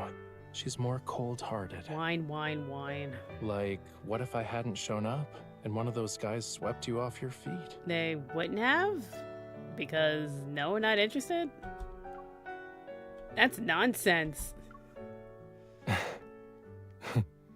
Have you seen Silas's myth? I only have one card, so I started a little bit. I got to the second point, I think, and that's it. So yes, baby boy, Luna, stop. Remember Silas. I retort immediately. Raphael straightens his posture as if he were victorious in proving a point. He looks at me, his gaze tinged with seriousness. Uh-oh, is this Abysmal Walker coming in? I want to see that one. I wasn't sure if you were in this palace, but at the very least, you weren't at the place I landed in. If I couldn't find you here, then I'd just escape and look elsewhere. See, we would eventually look for you, I think, maybe. I'll always find my way, as long as you remember me. Also, let's push the what-ifs to the side. Right now, you're here, in front of me. In her bedchambers. Well, the princess's bedchambers. We're in bedchambers. On a bed. Raphael. Before I can finish speaking, I hear a peculiar noise outside the door. Shish. A curious maid peeks in. Raphael waves his hand and extinguishes all candlelight in the room. Only the lamp in front of the bed is still lit. It casts a soft glow in this intimate space. She's still there? Did her eyes stop working? Why is she peeking? I need to do something else. Yeah, well, why is she play along, why is she peeking? Why is she being nosy? Stop it. Go away. Push. Yeah, push him. Shove. Scanning the room, I reach out and adjust a golden accessory on his chest before gently pushing him back onto the bed in one fluid motion. Oh, please. Acting all innocent. Okay, there it is. While caught off guard, Raphael quickly plays with a strand of my hair and pretends to whisper sweet nothings into my ear. What is he actually saying? Your Highness, the rumors weren't wrong about you. Oh, God. And you aren't just good with your words. I disagree. My arm brushes against his skin and I tense up. If this improvised show continues, then I won't know what to say next. Fortunately, the maid outside the door seems to realize what's happening. She snorts and steps back. Why were you in there? Why didn't you knock? That's rude. She's a princess. You knock, I think. That's it? Oh, you want to keep going? Go on, keep going. Just as I'm about to get off Raphael, I'm immediately pulled back into his embrace. Uh-oh. Gasp. I'm the one who's surprised now, but I quickly relax in his arms. It's been a long time since we were together. Let's stay like this for a little while longer. Yeah, sure, why not? Transported to the past, whatever. Though you did say you didn't miss me. Oh my god. But I do. What was that? It's too dark. I can't hear all that well. That's not... They got nothing to do with it. It's too dark. I couldn't hear you. What? Somewhat stunned, yet also amused, I move closer and whisper into his ear. Okay, baby, hold me tight. Oh god, Night Owl. On those days where I couldn't see you, I missed you. I missed you more than anyone else. Did you catch that? I did. Oh god. Can you bring out your abysmal side? Because I missed that one. In the darkness, a hand creeping up my back seems to hold me even tighter. Sneaky sneak. It's all the more reason for us to stay like this for a little bit. Uh-huh.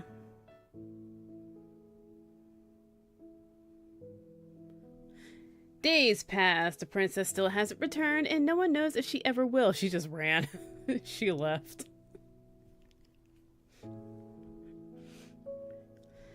It seems everyone has silently accepted this under a facade of calm. To keep up appearances, Raphael and I continue to play our roles in our finely crafted show of bliss. I am an indulgent princess, while he is the haughty beauty I favor. He's good at that. But behind the scenes, we're devising a plan on how we can return. Raphael tells me that, based on his observations so far, he suspects we're in the era in which the mirror was made.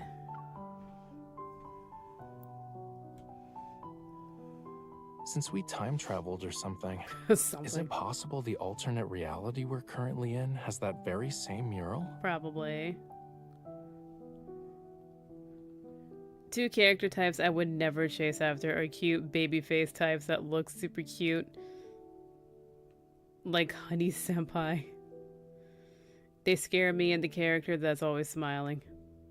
So, super cute and the character that's always smiling. Or nose. Never trust anyone who's always smiling. They're hiding something. The doors to my bed chamber are firmly shut, and as usual, Raphael visits me in the afternoon.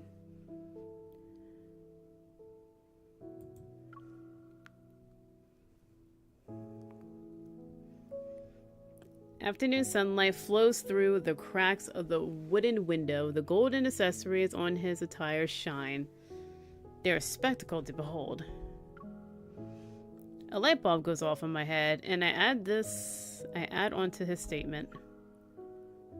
Do you think we'll be able to go back home if I resonate with it again? We have to find it.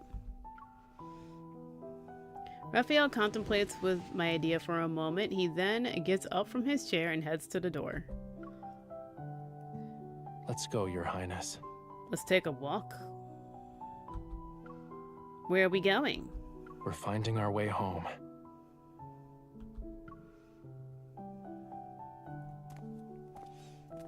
Traversing the shadow cast by daylight, Raphael speeds through the courtyard, passes the garden, and heads deeper into the palace.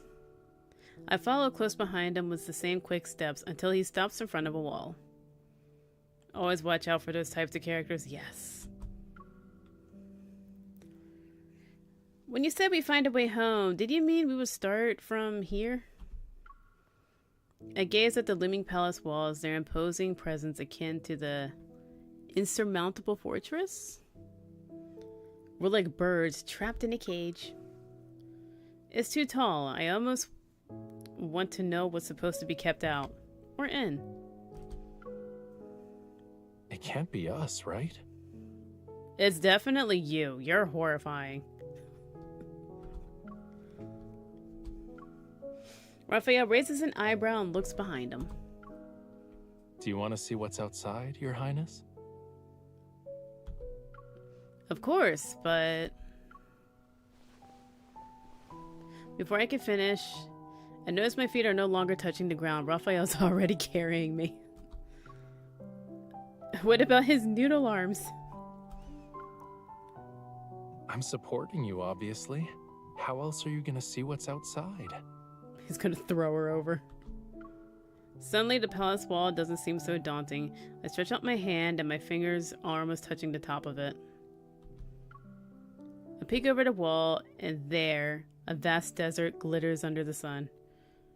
I love it when he does his little shoulder shrugs. It's so adorable.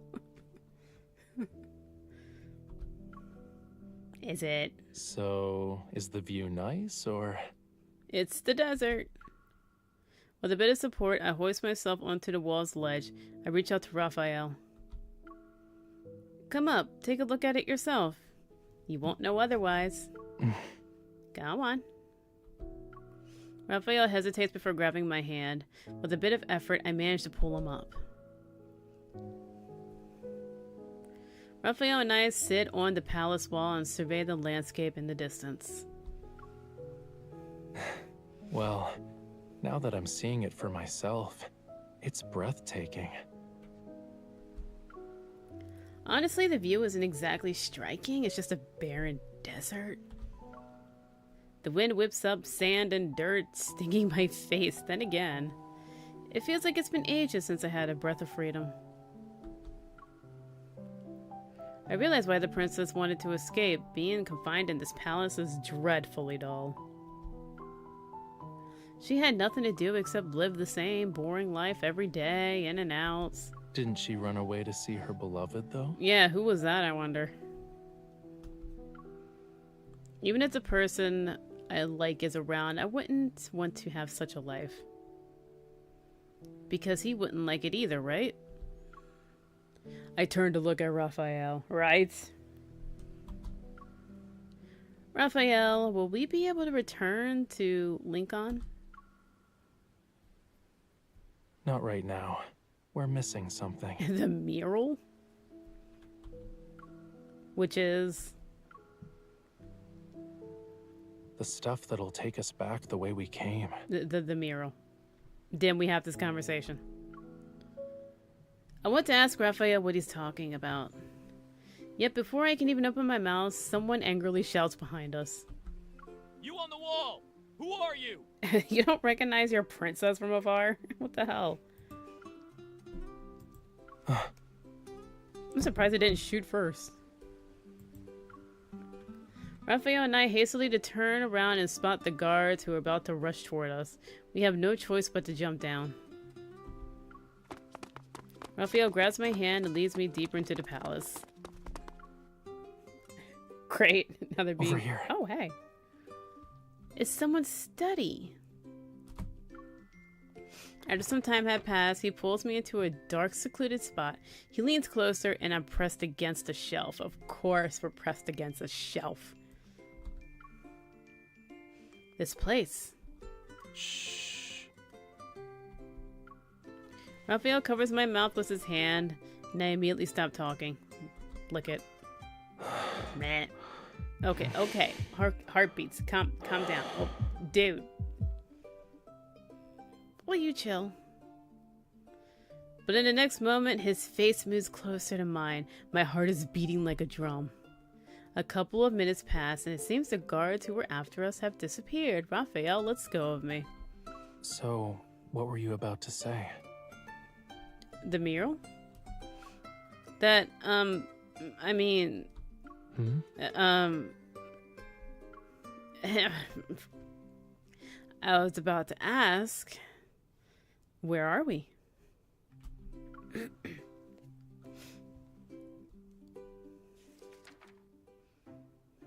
In this desert, there are countless caves. Finding that Cave 72 is the real challenge.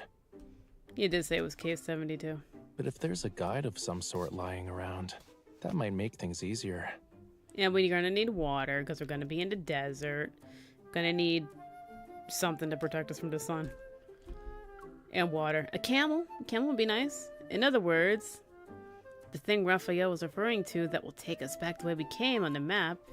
Oh, wait. That will take us back to the way we came is a map in the library. I haven't looked at all the books here. And there's a problem. They're written in another language. Can you understand them? Nope.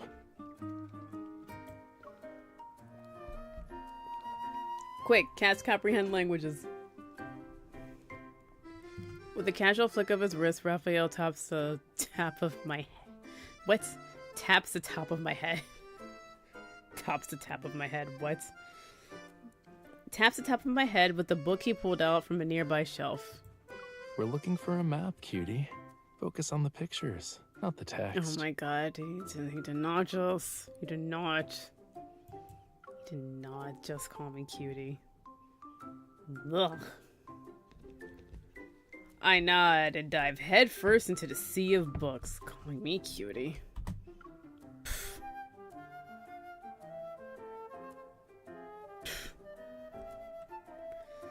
From morning until dusk, we searched through almost every nook and cranny, but we failed to find a map. What about these? At this moment, the last bookshelf needs to be checked. Stands before me. It's located in the deepest part of the library. It's all the way up there. I stand on my tippy toes, reaching for a book, then I hear Raphael's voice behind me. I love this man wholeheartedly, but yeah, please don't call me cutie. We got cutie from him. We got sweetie from Silas. I don't think Xavier says anything. I don't think Zane says anything. He doesn't give you any nicknames. He just says, take care of yourself because you're a heart condition. And Xavier just falls asleep, which is great. Desert Atlas. I found it. Did you read it? You said you couldn't read it. You just read it? I turned around and maybe because I was on my tiptoes for so long, I lost my footing. I staggered toward the wooden shelf. It wobbles and books fall onto my head. Oh no. When the book lands on the ground, I pick it up and it reveals colorful illustrations. Yet before I can get a closer look, Raphael picks it up and closes it. Nudging my shoulder, he directs me towards the door. Zane needs more personality. Yeah, he's boring. He's so boring. He's no longer my number 2. He's down to number 4. We should get out of here. Now.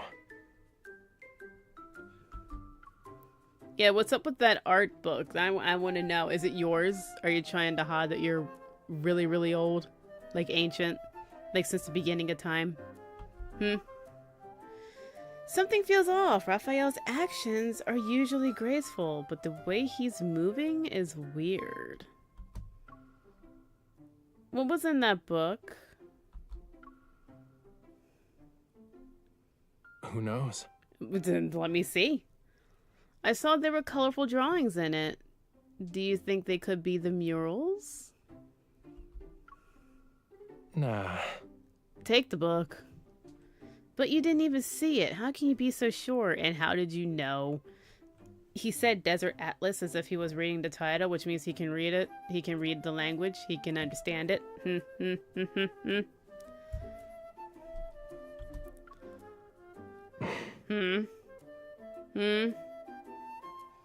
Grab the book. It would be useful in bed later, Raphael. How strange. Raphael is brushing me off, which only makes me more curious about that book. Grab it. While Raphael is trying to come up with a response, I grab the book.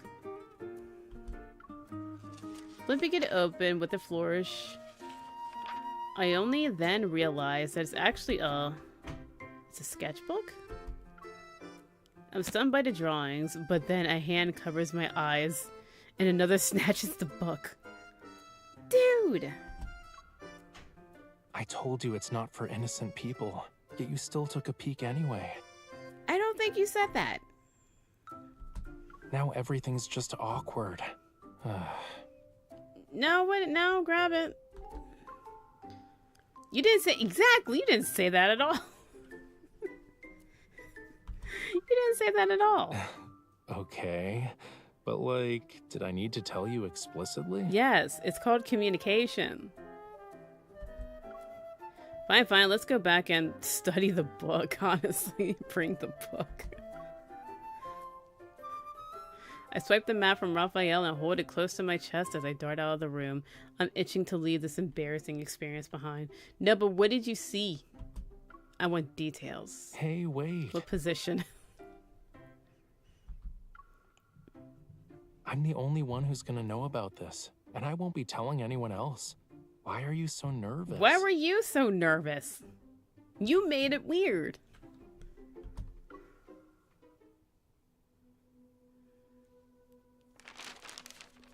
In the bedchamber, we spread out the map on the fancy velvet with golden embroidery.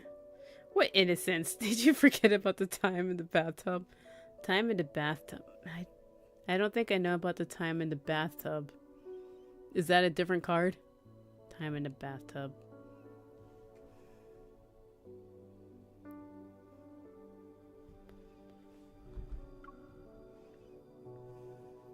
This desert atlas and the records of Western regions in the Lincoln Gallery are practically twins. They match up pretty well. Raphael grabs a pen and paper from the table. He sketches out locations of the palace and city gates. Once we're out of the city, we'll head west and locate the caves, or at least their general vicinity. Okay. This man's sorry but ill. Oh, dude, we got freaky in the top.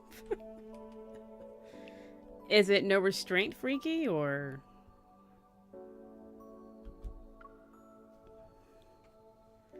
The flame in the incense burner flickers, and a faint fragrance permeates the room. Watching the flicker, I don't speak. What are you thinking about? Thinking about that book. I wonder, will we be able to go home without a problem? Didn't you already chew on that question up on the wall? It's the Misty banner. Okay, I don't have it. Yeah, I don't think I have it. Still feeling anxious, I give Raphael a skeptical look.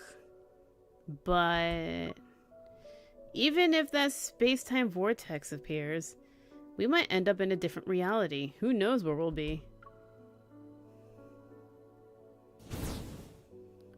As the flame dies down, ready to go out, Raphael throws a spark from his palm to reignite it. Then I'll just have to find you again. You're pretty confident, huh? I'm good at tracking people down. Besides, didn't I already do it? Yeah, I guess take the hand. Okay, hi, hello. Can I help you? The warmth of Raphael's hands envelops mine and melts away my worries about uncertainty. Like how every drop of water finds its way to the ocean. Those who are lost will always find their way home. Okay. Your Highness, the messenger has brought you a rare fruit. Would you like to try it? Is it a pomegranate? How do you open pomegranates? I've only really seen them. I never really opened a pomegranate on my own. It's like trying to open up a coconut. You gotta like hit it a certain way. How do you, what do you do with pomegranates? Do you like throw it on the ground or something? Is it soft? Is it hard? Like, I don't even know. Raphael hesitates, glancing reluctantly towards the door. Why is it always her? Is it dragon fruit? She's like a persistent shadow. I need more. Just as amazed about the barge in, Raphael flings himself onto the bed. He's using his body in a last-minute attempt to conceal the map.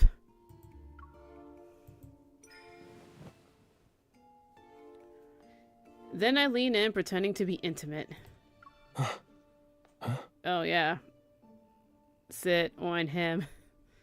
We're occupied right now. If it's only about the fruit, kindly leave us be. The maid nonchalantly sets the tray down and heads to the door with measured steps. Before she leaves, she looks back. Then I shall wait by the door. I'll always be ready to tend to you, Your Highness. Maid with the sword. Ugh, why is everyone in this palace so fond of eavesdropping? I guess pretending won't work on her. Whoa, whoa, whoa, whoa, whoa, whoa, girl. Wait, what you did with that hand. Chill. Goodness. Let's make it convincing. Oh, sorry. Jeez. Oh, this intense. Tell me, should I be a good, honest boy, or should I play hard to get? Be abysmal. That's what I want. The Biswalker, whatever. I heard you're a mystical fox. Okay, that went too fast. New whispers will fill the air. Is this the fruit? Grapes? This isn't the fruit, is it? Luna, calm down. I'm a fox now. Out of all the things I expected, that wasn't one of them. You're a fox, apparently. Here, let me feed you. Like this? I guess. I don't know. The grape. He's not. Do you have to guide him every step? You're so demanding. All right, I'll make sure not a single drop goes to waste. It's a grape, my god. Since your highness wants to spice things up, I'll do my best to satisfy your every need. You like nibbled the skin like a little bit, and I don't know why it's that juicy. It doesn't look like that, whatever. Can't take it anymore? It's so far away, I can't get it. It's a grape. Your Highness, could you? Could you grab the grape that's really close to my crotch? Hold me back. I want to jump right now into the game. What the hell? OMG. Oh yeah, sure. Let me just grab it real quick. Really just yoink it. Oh, I guess you gotta clean up after the trail too. I think you need to go a little lower. He's more making out with the fruit than us. He is.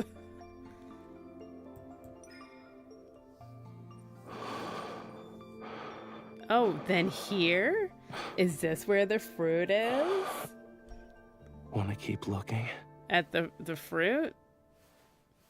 Or what?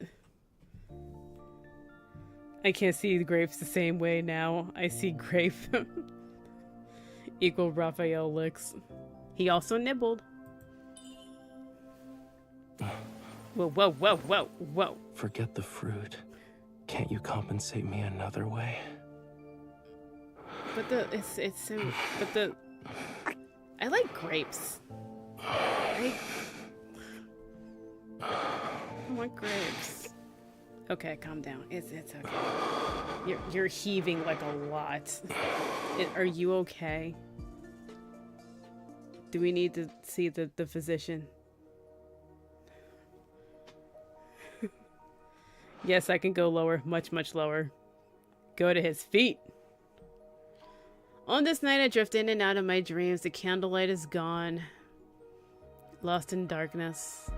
With no more light, time dissipates unnoticed. Only the sky hints at the passing of time, showing it's past midnight. OMG, what the hell? I lie in bed, waiting for something, anything to. Are you awake? Yeah, that was okay. Let's go. I'm sorry, my husband is making you uncomfortable. He's just like, forget the fruit. No, it's grapes. God, grapes are good. In the next moment, a burst of light pierces the darkness. Raphael and I quickly get off the bed. I take the map while he grabs his bag. Avoiding the guards, we follow the real princess's escape route. Raphael and I get on our horse. Nah, he's interesting now, Luna. Don't fall for his tricks. Hold on tight. The road's gonna be a little bumpy. Go. The night sky adorned with the silver moon is the epitome of elegance. And the desert reaches for the horizon. It's like just the two of us, suspended between heaven and earth. The horse continues to gallop, and the world zooms past us. All of a sudden, I feel a strange connection to the princess whom I never met. Is this how she felt when going to meet her beloved?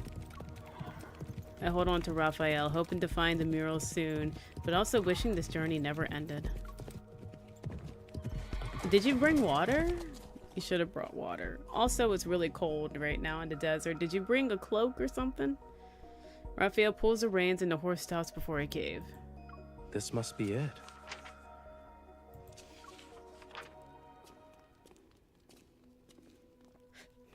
Following the map, we locate the cave where the mural should be. Raphael holds up a lamp, its light shining on the stone wall before us. Is it? It's not there. Unexpectedly, the wall that should have possessed the mural is bare. We look at our shadows and we exchange a look. We're at a loss for words. Is it incomplete? It could just be the stone. We were so certain the mural was the key, but now we don't know what to do.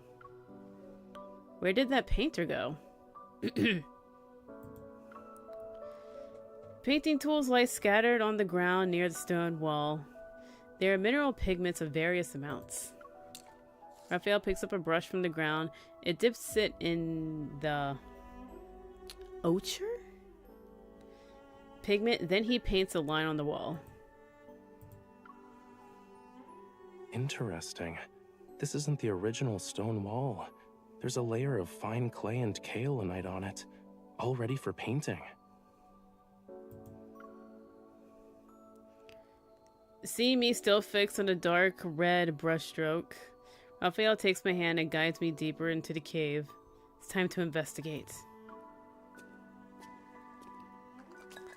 Deep within the cave, colorful ore is piled up in heaps. As Raphael casually picks up a piece of malachite, I realize something. It's not the mural itself that we need. Is it the paints? What's your rate on the guys? Silas rose to number 2 from the bottom after I saw his myth. Xavier and Zane are 3 and 4. Xavier's number 1, Silas is 2, Raphael is 3, and Zane is 4. Because Zane is boring. I'm bored with Zane. Just nothing changed with him.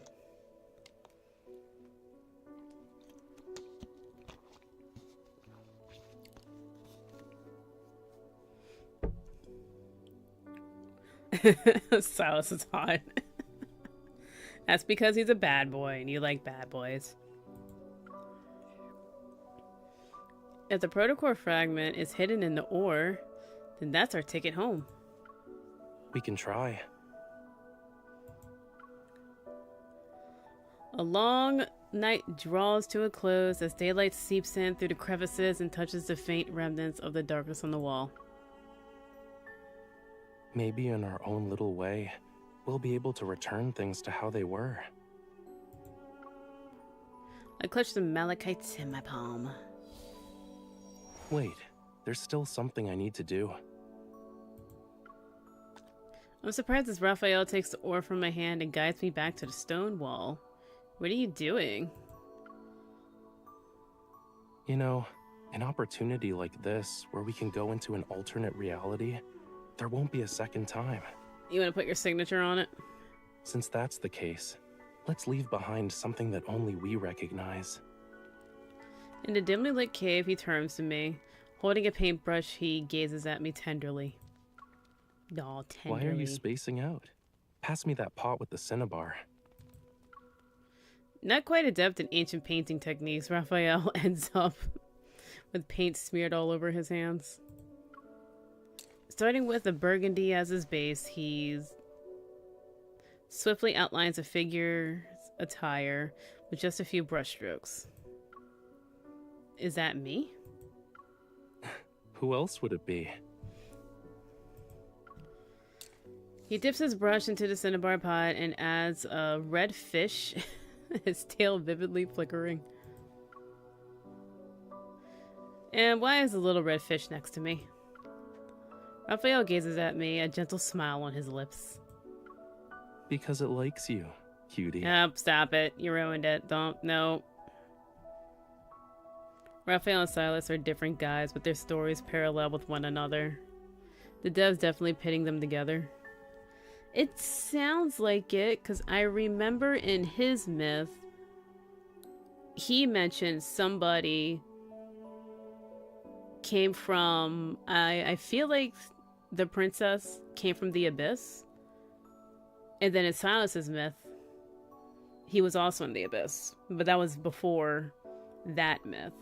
So I'm thinking she's going to be trapped back in the abyss, and then she's going to get freed, and he's going to know about it, and her heart's going to be the thing that makes people immortal, and blah, blah, blah.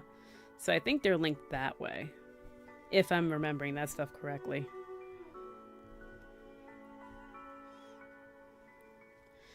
Is it weird that I have a shirt that says I just adore bad boys? Yeah.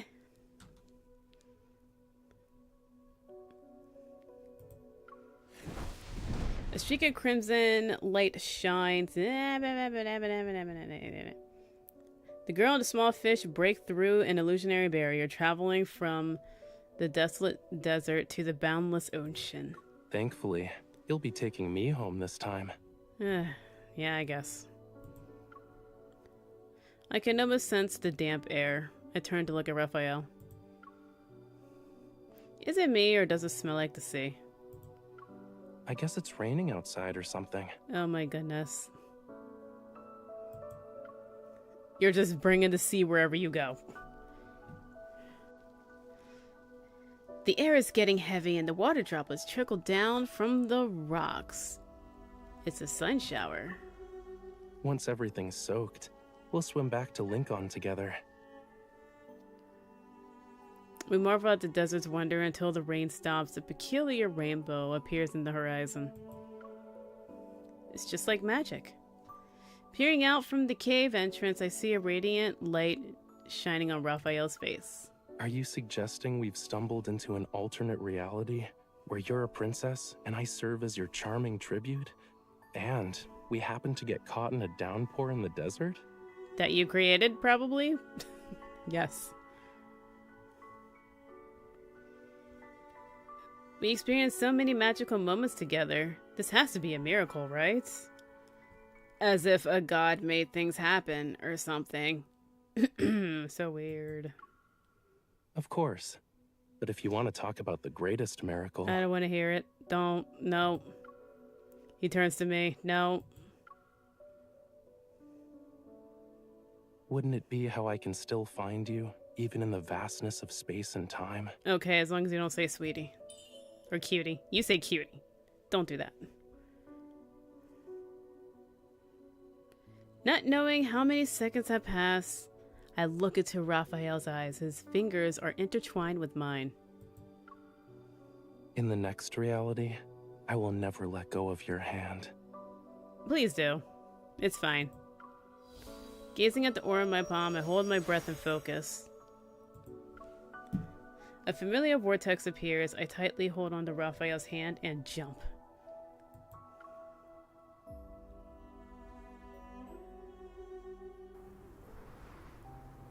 Before I realize it, I find myself gazing at that mural of a beautiful dancer.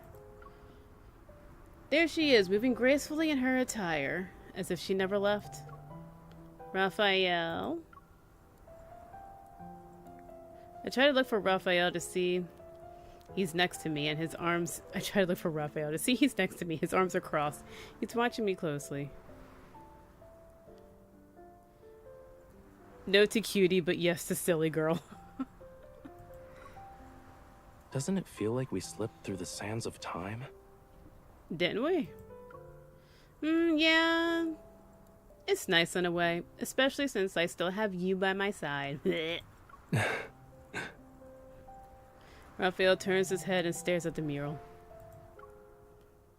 His silhouette is outlined by a gentle light against a stone wall, cast a shadow that melds with the painted clouds among the dancer.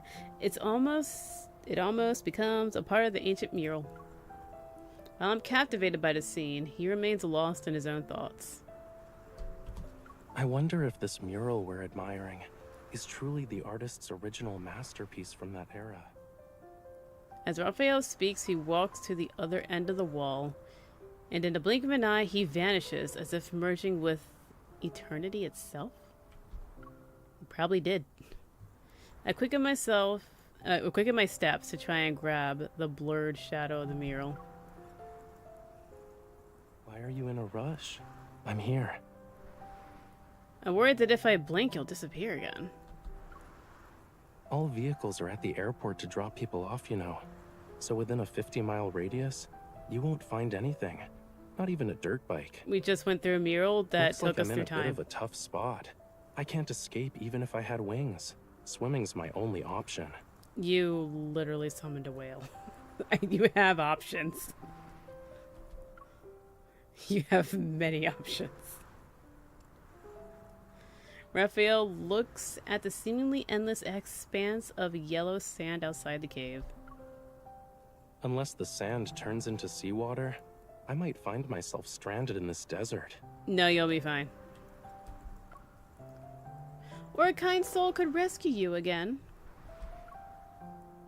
Raphael, smiling, takes my hand. He leads me deeper into the cave.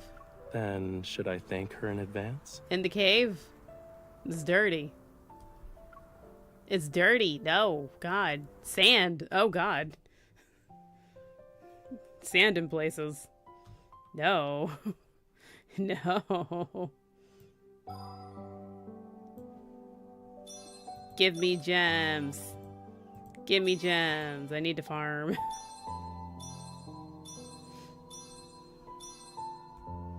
The end. Gem affection. Then there's blossoms, but whatever. Myth. Oh, I finally got a pair. I got the Raphael pair. Very excited about that. Oh, but the Xavier. I haven't seen this.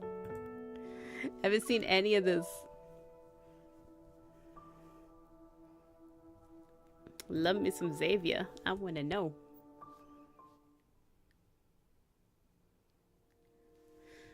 Our old tale is found in the annals of Philos' history. Wandering bards sing of it throughout the land. For hundreds of years, Philos' throne sat empty. Is that the... It's such a small chair. Why is it so tiny in this grand room? Make it bigger. Good God. Now the crownless queen of legends foretold regains her scepter? Philos is to be ushered in a new spring. In darkness does one claim the glimmer. The new queen shall bring the dying Philos a chance to regain its former light and glory. Hello. I sit on my cold throne. Cloud throne. Oh God. I just imagined clouds in the shape of a throne. It's not going to hold much because it's clouds. I sit on my cold throne. At the bottom of the steps is my grandest knight, Xavier. Haha! You're a knight. A queen's coronation ceremony should be a day of bliss, yet he chose today to bid me farewell. The fuck? Where are you going? Are you not afraid the backtracker suspect you betrayed? What? Are you not afraid the backtracker suspect you betrayed them for a private audience? Afraid the backtrackers suspect you betrayed them. Okay, suspect you betrayed them. He's not a suspect. They are aware. Oh. As a knight, it is my duty to attend to your majesty. Okay. I like him as my guard. It's nice. Are you truly leaving? The spaceship is ready. It's a spaceship. Okay. Your trip is one of danger and uncertainty.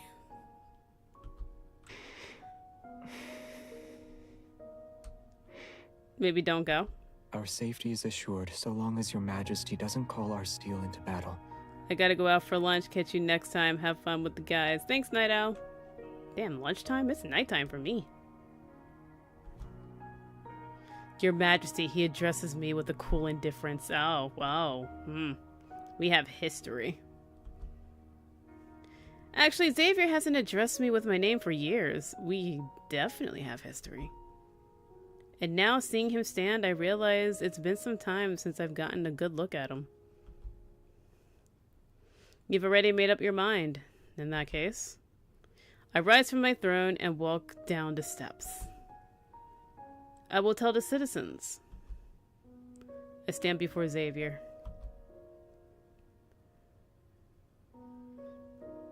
The grandest knight perished in battle. I shall give him the highest honor. He smiles at me. Your majesty has my gratitude. Oh God, Xavier, don't go off to die. Jeez. The wind sweeps into the room, the tassels with the star-shaped charm swaying on his sword. Nightfall obscures the tassel, but I've seen it in my mind's eye many a time. You still have that. Xavier's thumb brushes against the hilt of his sword. Yes, I do. No. I remember the first time I asked him about it, long, long ago. We were but students at the Knight Academy. How is Knight spelled? Austria Knight with a Y Academy. Gotta be different. Flashback! Winter snow melted and wave-leaf sea lavender sprouted from around the statue. The holy sword of the goddess. After hearing the Star Hunters returned from their space expedition, I rushed out of my dorm and sprinted down the Astroscience Avenue to the monument. Students huddled in small groups listening to Vice Captain Jeremiah brag about his adventures. Jeremiah, where's Xavier? He's a student, right? Still? Looking for our prince. Oh, you have a prefect, picture.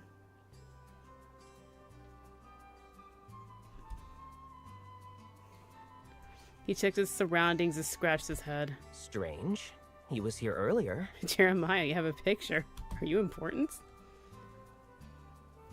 I turned to look at the looming clock tower. I know where he is. He's sleeping.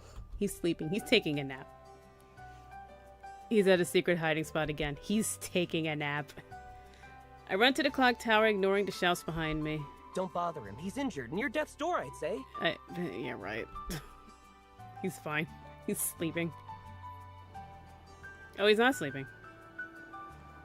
At the very pinnacle of the clock tower, Xavier sits at an edge. Okay, he's definitely not sleeping, because why would you sleep on the edge? Why didn't you tell me of your return, planning to sulk in the shadows of a clock tower? You still sought after me, even when I hadn't said a single word. Okay. I still feel like there's more history here. He didn't turn to face me, and his voice was surprisingly calm. What is he not calm? He's very monotone. I sat down next to him.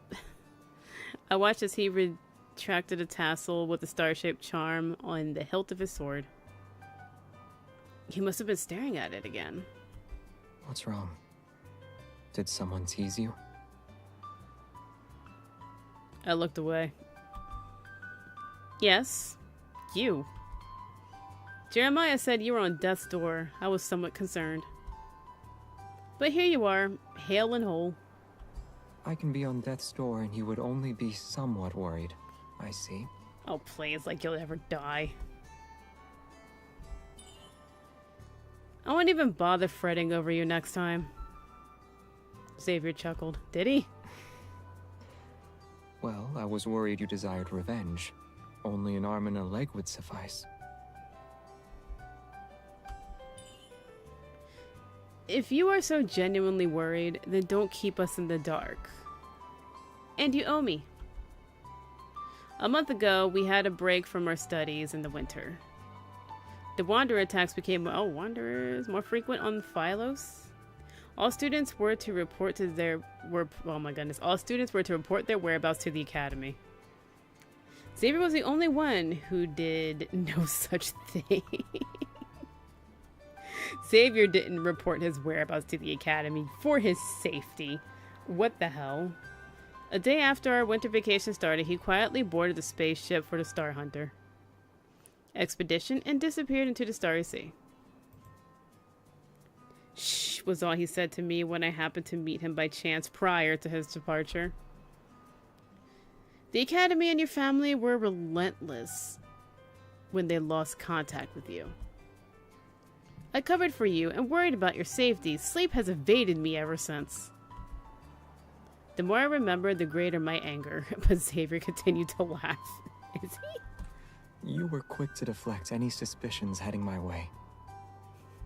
Your next drink is my treat. He just snuck off to do something he wasn't supposed to. What the hell? Is that it? You buying me a drink? Would a piece of brown sugar cake satisfy you? Depends. How good is it? The gentle breeze passed us by, and his laugh only made me more upset. I decided not to forgive him just yet. 2 pieces. All right. Is it really expensive cake? And you have to eat them with me. I'll spend a whole week having my meals with you. That doesn't sound like a punishment. Closing his eyes, Xavier lay down on the platform. Okay, now he's sleeping.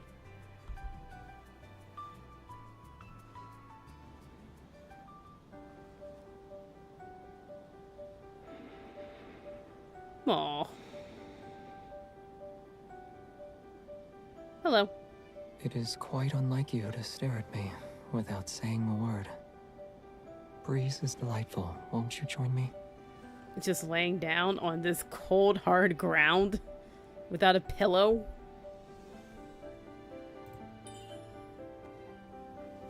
Well, I have to grab his hand to lay down. It's gonna. Oh god, this is looking uncomfortable. Your family visited the academy. Okay. Will start their recruitment next month. Shouldn't you be training? They seek only one new face. Tassel.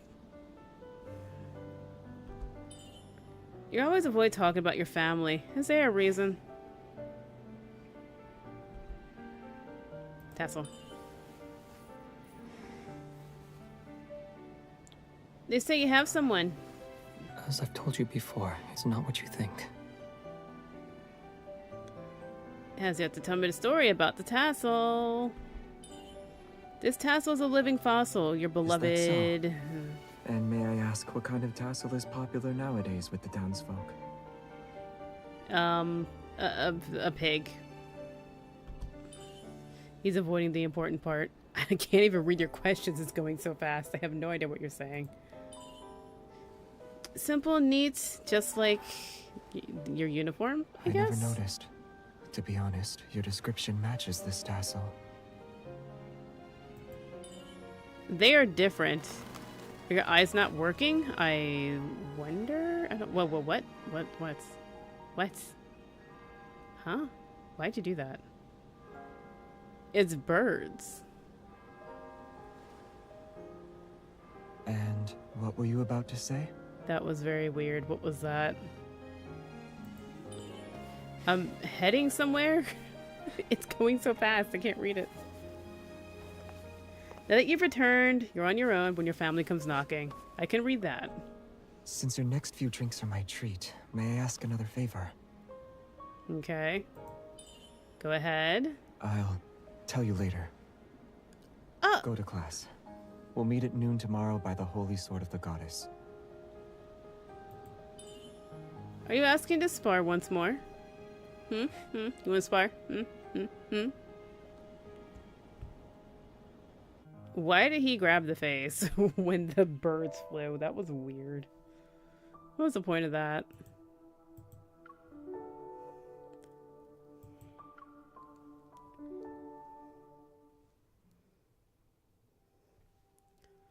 Astria Knight Academy is the oldest, most prestigious institution of Phylos. Many of the planet's swordsmasters and Grandis Knights studied and graduated from the academy. It was established to train knights for the Order of Light Seekers, who answer only to the royal family. The academy's 3 student houses, of course there's houses, specializes in various branches of swordsmanship. The Star Hunter specialized in the... Is this strength with an E at the end? Strength style. Both of you start a family, huh? What happened to Silas? And what about the dragon who's saying, "Give in to your desires, and your soul is mine"? Moon Chasers specialize in support style, and Rainbow Runners, oh god, Rainbow Runners do the defense style. However, everyone regards one another with respect and is willing to work together. You are nothing without your healers, so you better respect support, okay?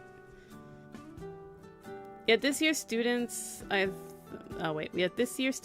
I, the Moon Chaser prefect, had an arch nemesis. In other words, I had a supposed rivalry with Star Hunter prefect Xavier. I mean you. I do love Xavier. He's adorable. And apparently very irresponsible if he's just sneaking off to do something he's not supposed to, and then never tell his family about it. The next day, noon, by the Holy Sword of the Goddess, the Academy's Central Plaza. Hurry, everyone! The Moon Chaser and Star Hunter prefects are fighting again! Of course we are. Why does a Moon Chaser always pester His Highness Prince Xavier? Is what now? Is he a prince? That sleepy go off does whatever he wants. He's a prince?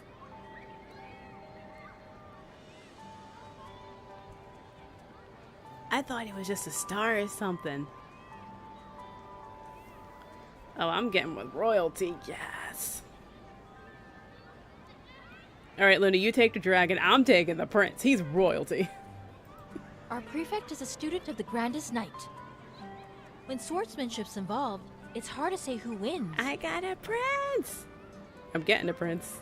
It's been quiet. Why are they fighting now? So there's a prince.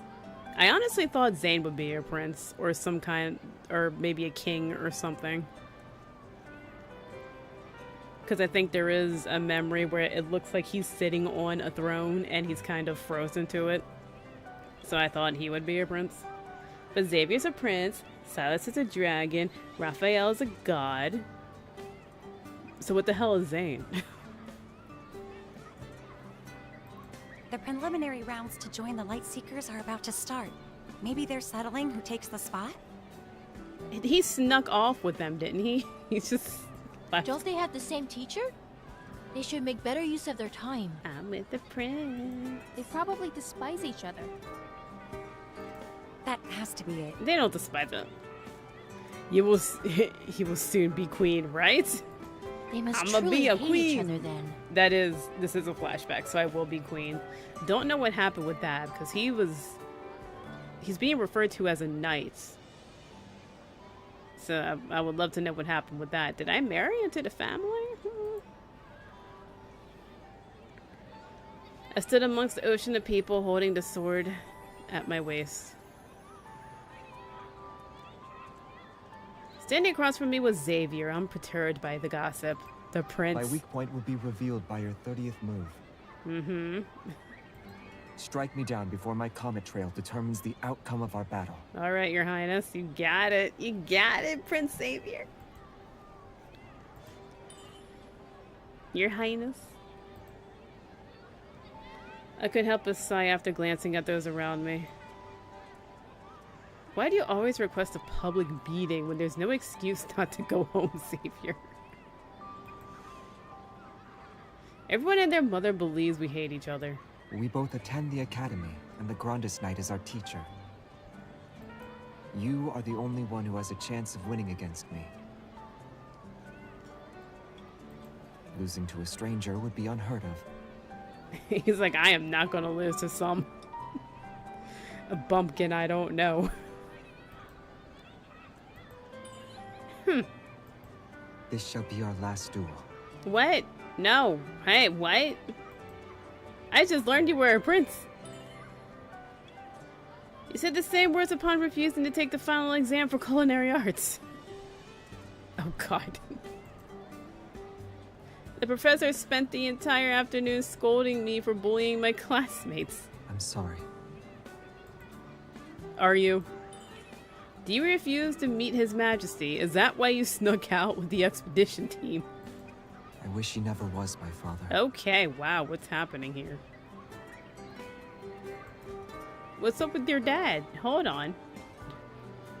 Xavier lowered his head and caressed the sword hilt, his fingers touching the tassel. The star-shaped charm shone bright, almost blinding me. Alright, however, this is the last time. I now need to know who your dad is and what's up with that. I also have a request. Go on. I stared at the tassel for some time, then shifted my gaze elsewhere. With a flick of my wrist, I unsheathed my sword. I'll tell you when you lose. Let's get started.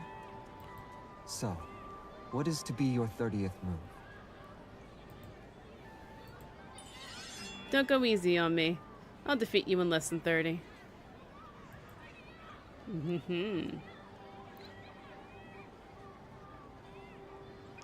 Later, when the royal messenger arrived at the academy with guards pushing away the crowd they saw, His Highness Prince Xavier had challenged his classmate to another duel. They moved as quick as lightning, sparks flying off their swords. Another clash of steel. For what? While the royal messenger knew little of swords, he noted the girl's strikes were fast and aggressive. His Highness was at a disadvantage. Strange. His Highness was never a poor fighter.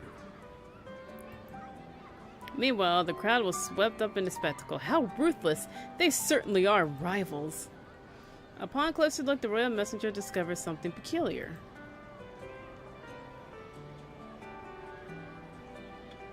Though the girl's offensive was good, her impatience prevented her from landing a decisive blow. His Highness simply stayed calm and was quick on his feet. He showed no signs of panic. 19. 20. 20 and a half. I parried it, so only half counts. Okay. Verily, less than 10 moves remain. Should I not go easy on you now? Yeah, go on. Give it. What is he? Time to put an end to this.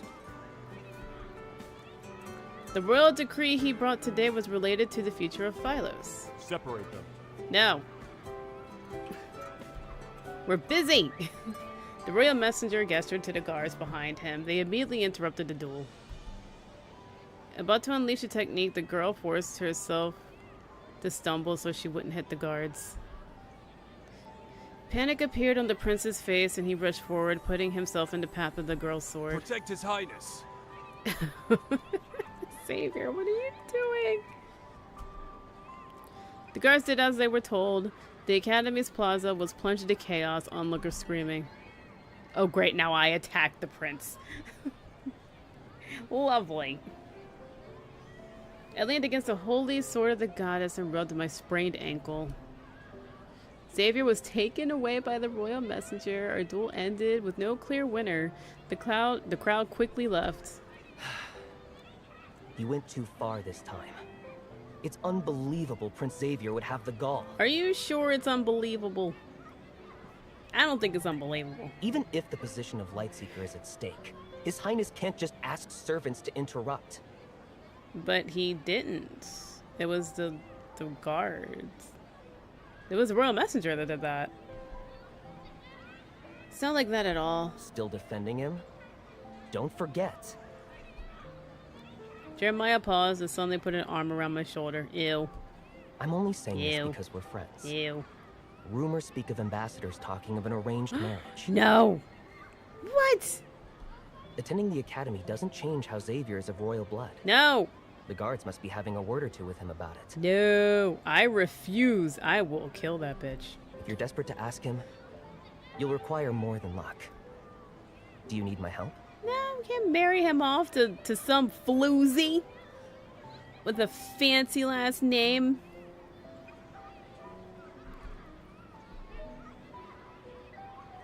We will run away to the stars. Oh, are you getting married? No, kill her. Xavier? I immediately stood up. You had a rather short chat with the royal messenger. Xavier remained quiet. His gaze moved from my face to the arm around my shoulder to Jeremiah's pensive expression. Jeremiah, get off of me! I could sense the hostility. Get off of me, Jeremiah! Don't glare at me. Your Highness left her injured. Someone had to step up. Oh my god, shut up. She was drowning in a pool of tears because of your Highness's lack of mercy. What? What are you talking about? Shut up. Go away, Jeremiah. It's a shame your kindness was wasted. Oh, Xavier. Oof. Ugh. It's a little sassy. Xavier responded in a monotone voice as he pushed Jeremiah's arm off my shoulder. I should provide succor for my junior. Okay. I was only acting out of the kindness of my heart. No, you weren't, Jeremiah. Shut up. Go away. The plaza was enormous, yet Xavier insisted on passing through between Jeremiah and me and dragged me away. You can carry me. I have a sprained ankle. Xavier. Ignore Junior instead of mine in her moments of distress. If your heart is so full of compassion, then... Sass. Sass.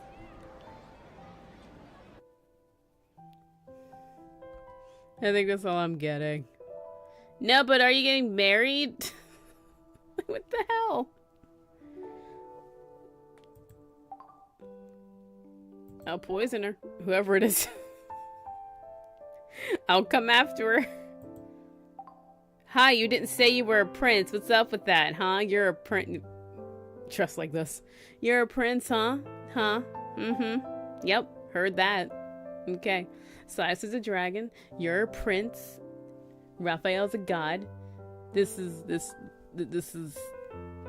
interesting setup of men. Don't know about Zane still.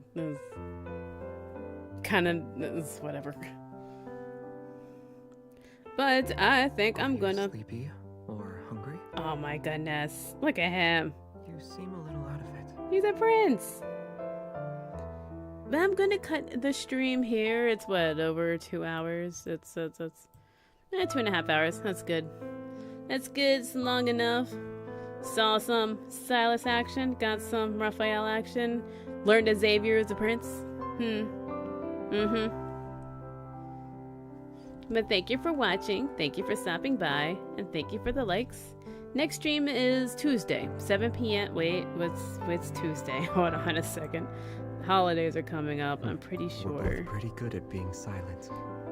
Yeah, being silent is totally fine. Hold on. Tuesday? It's Tuesday? Christmas Eve.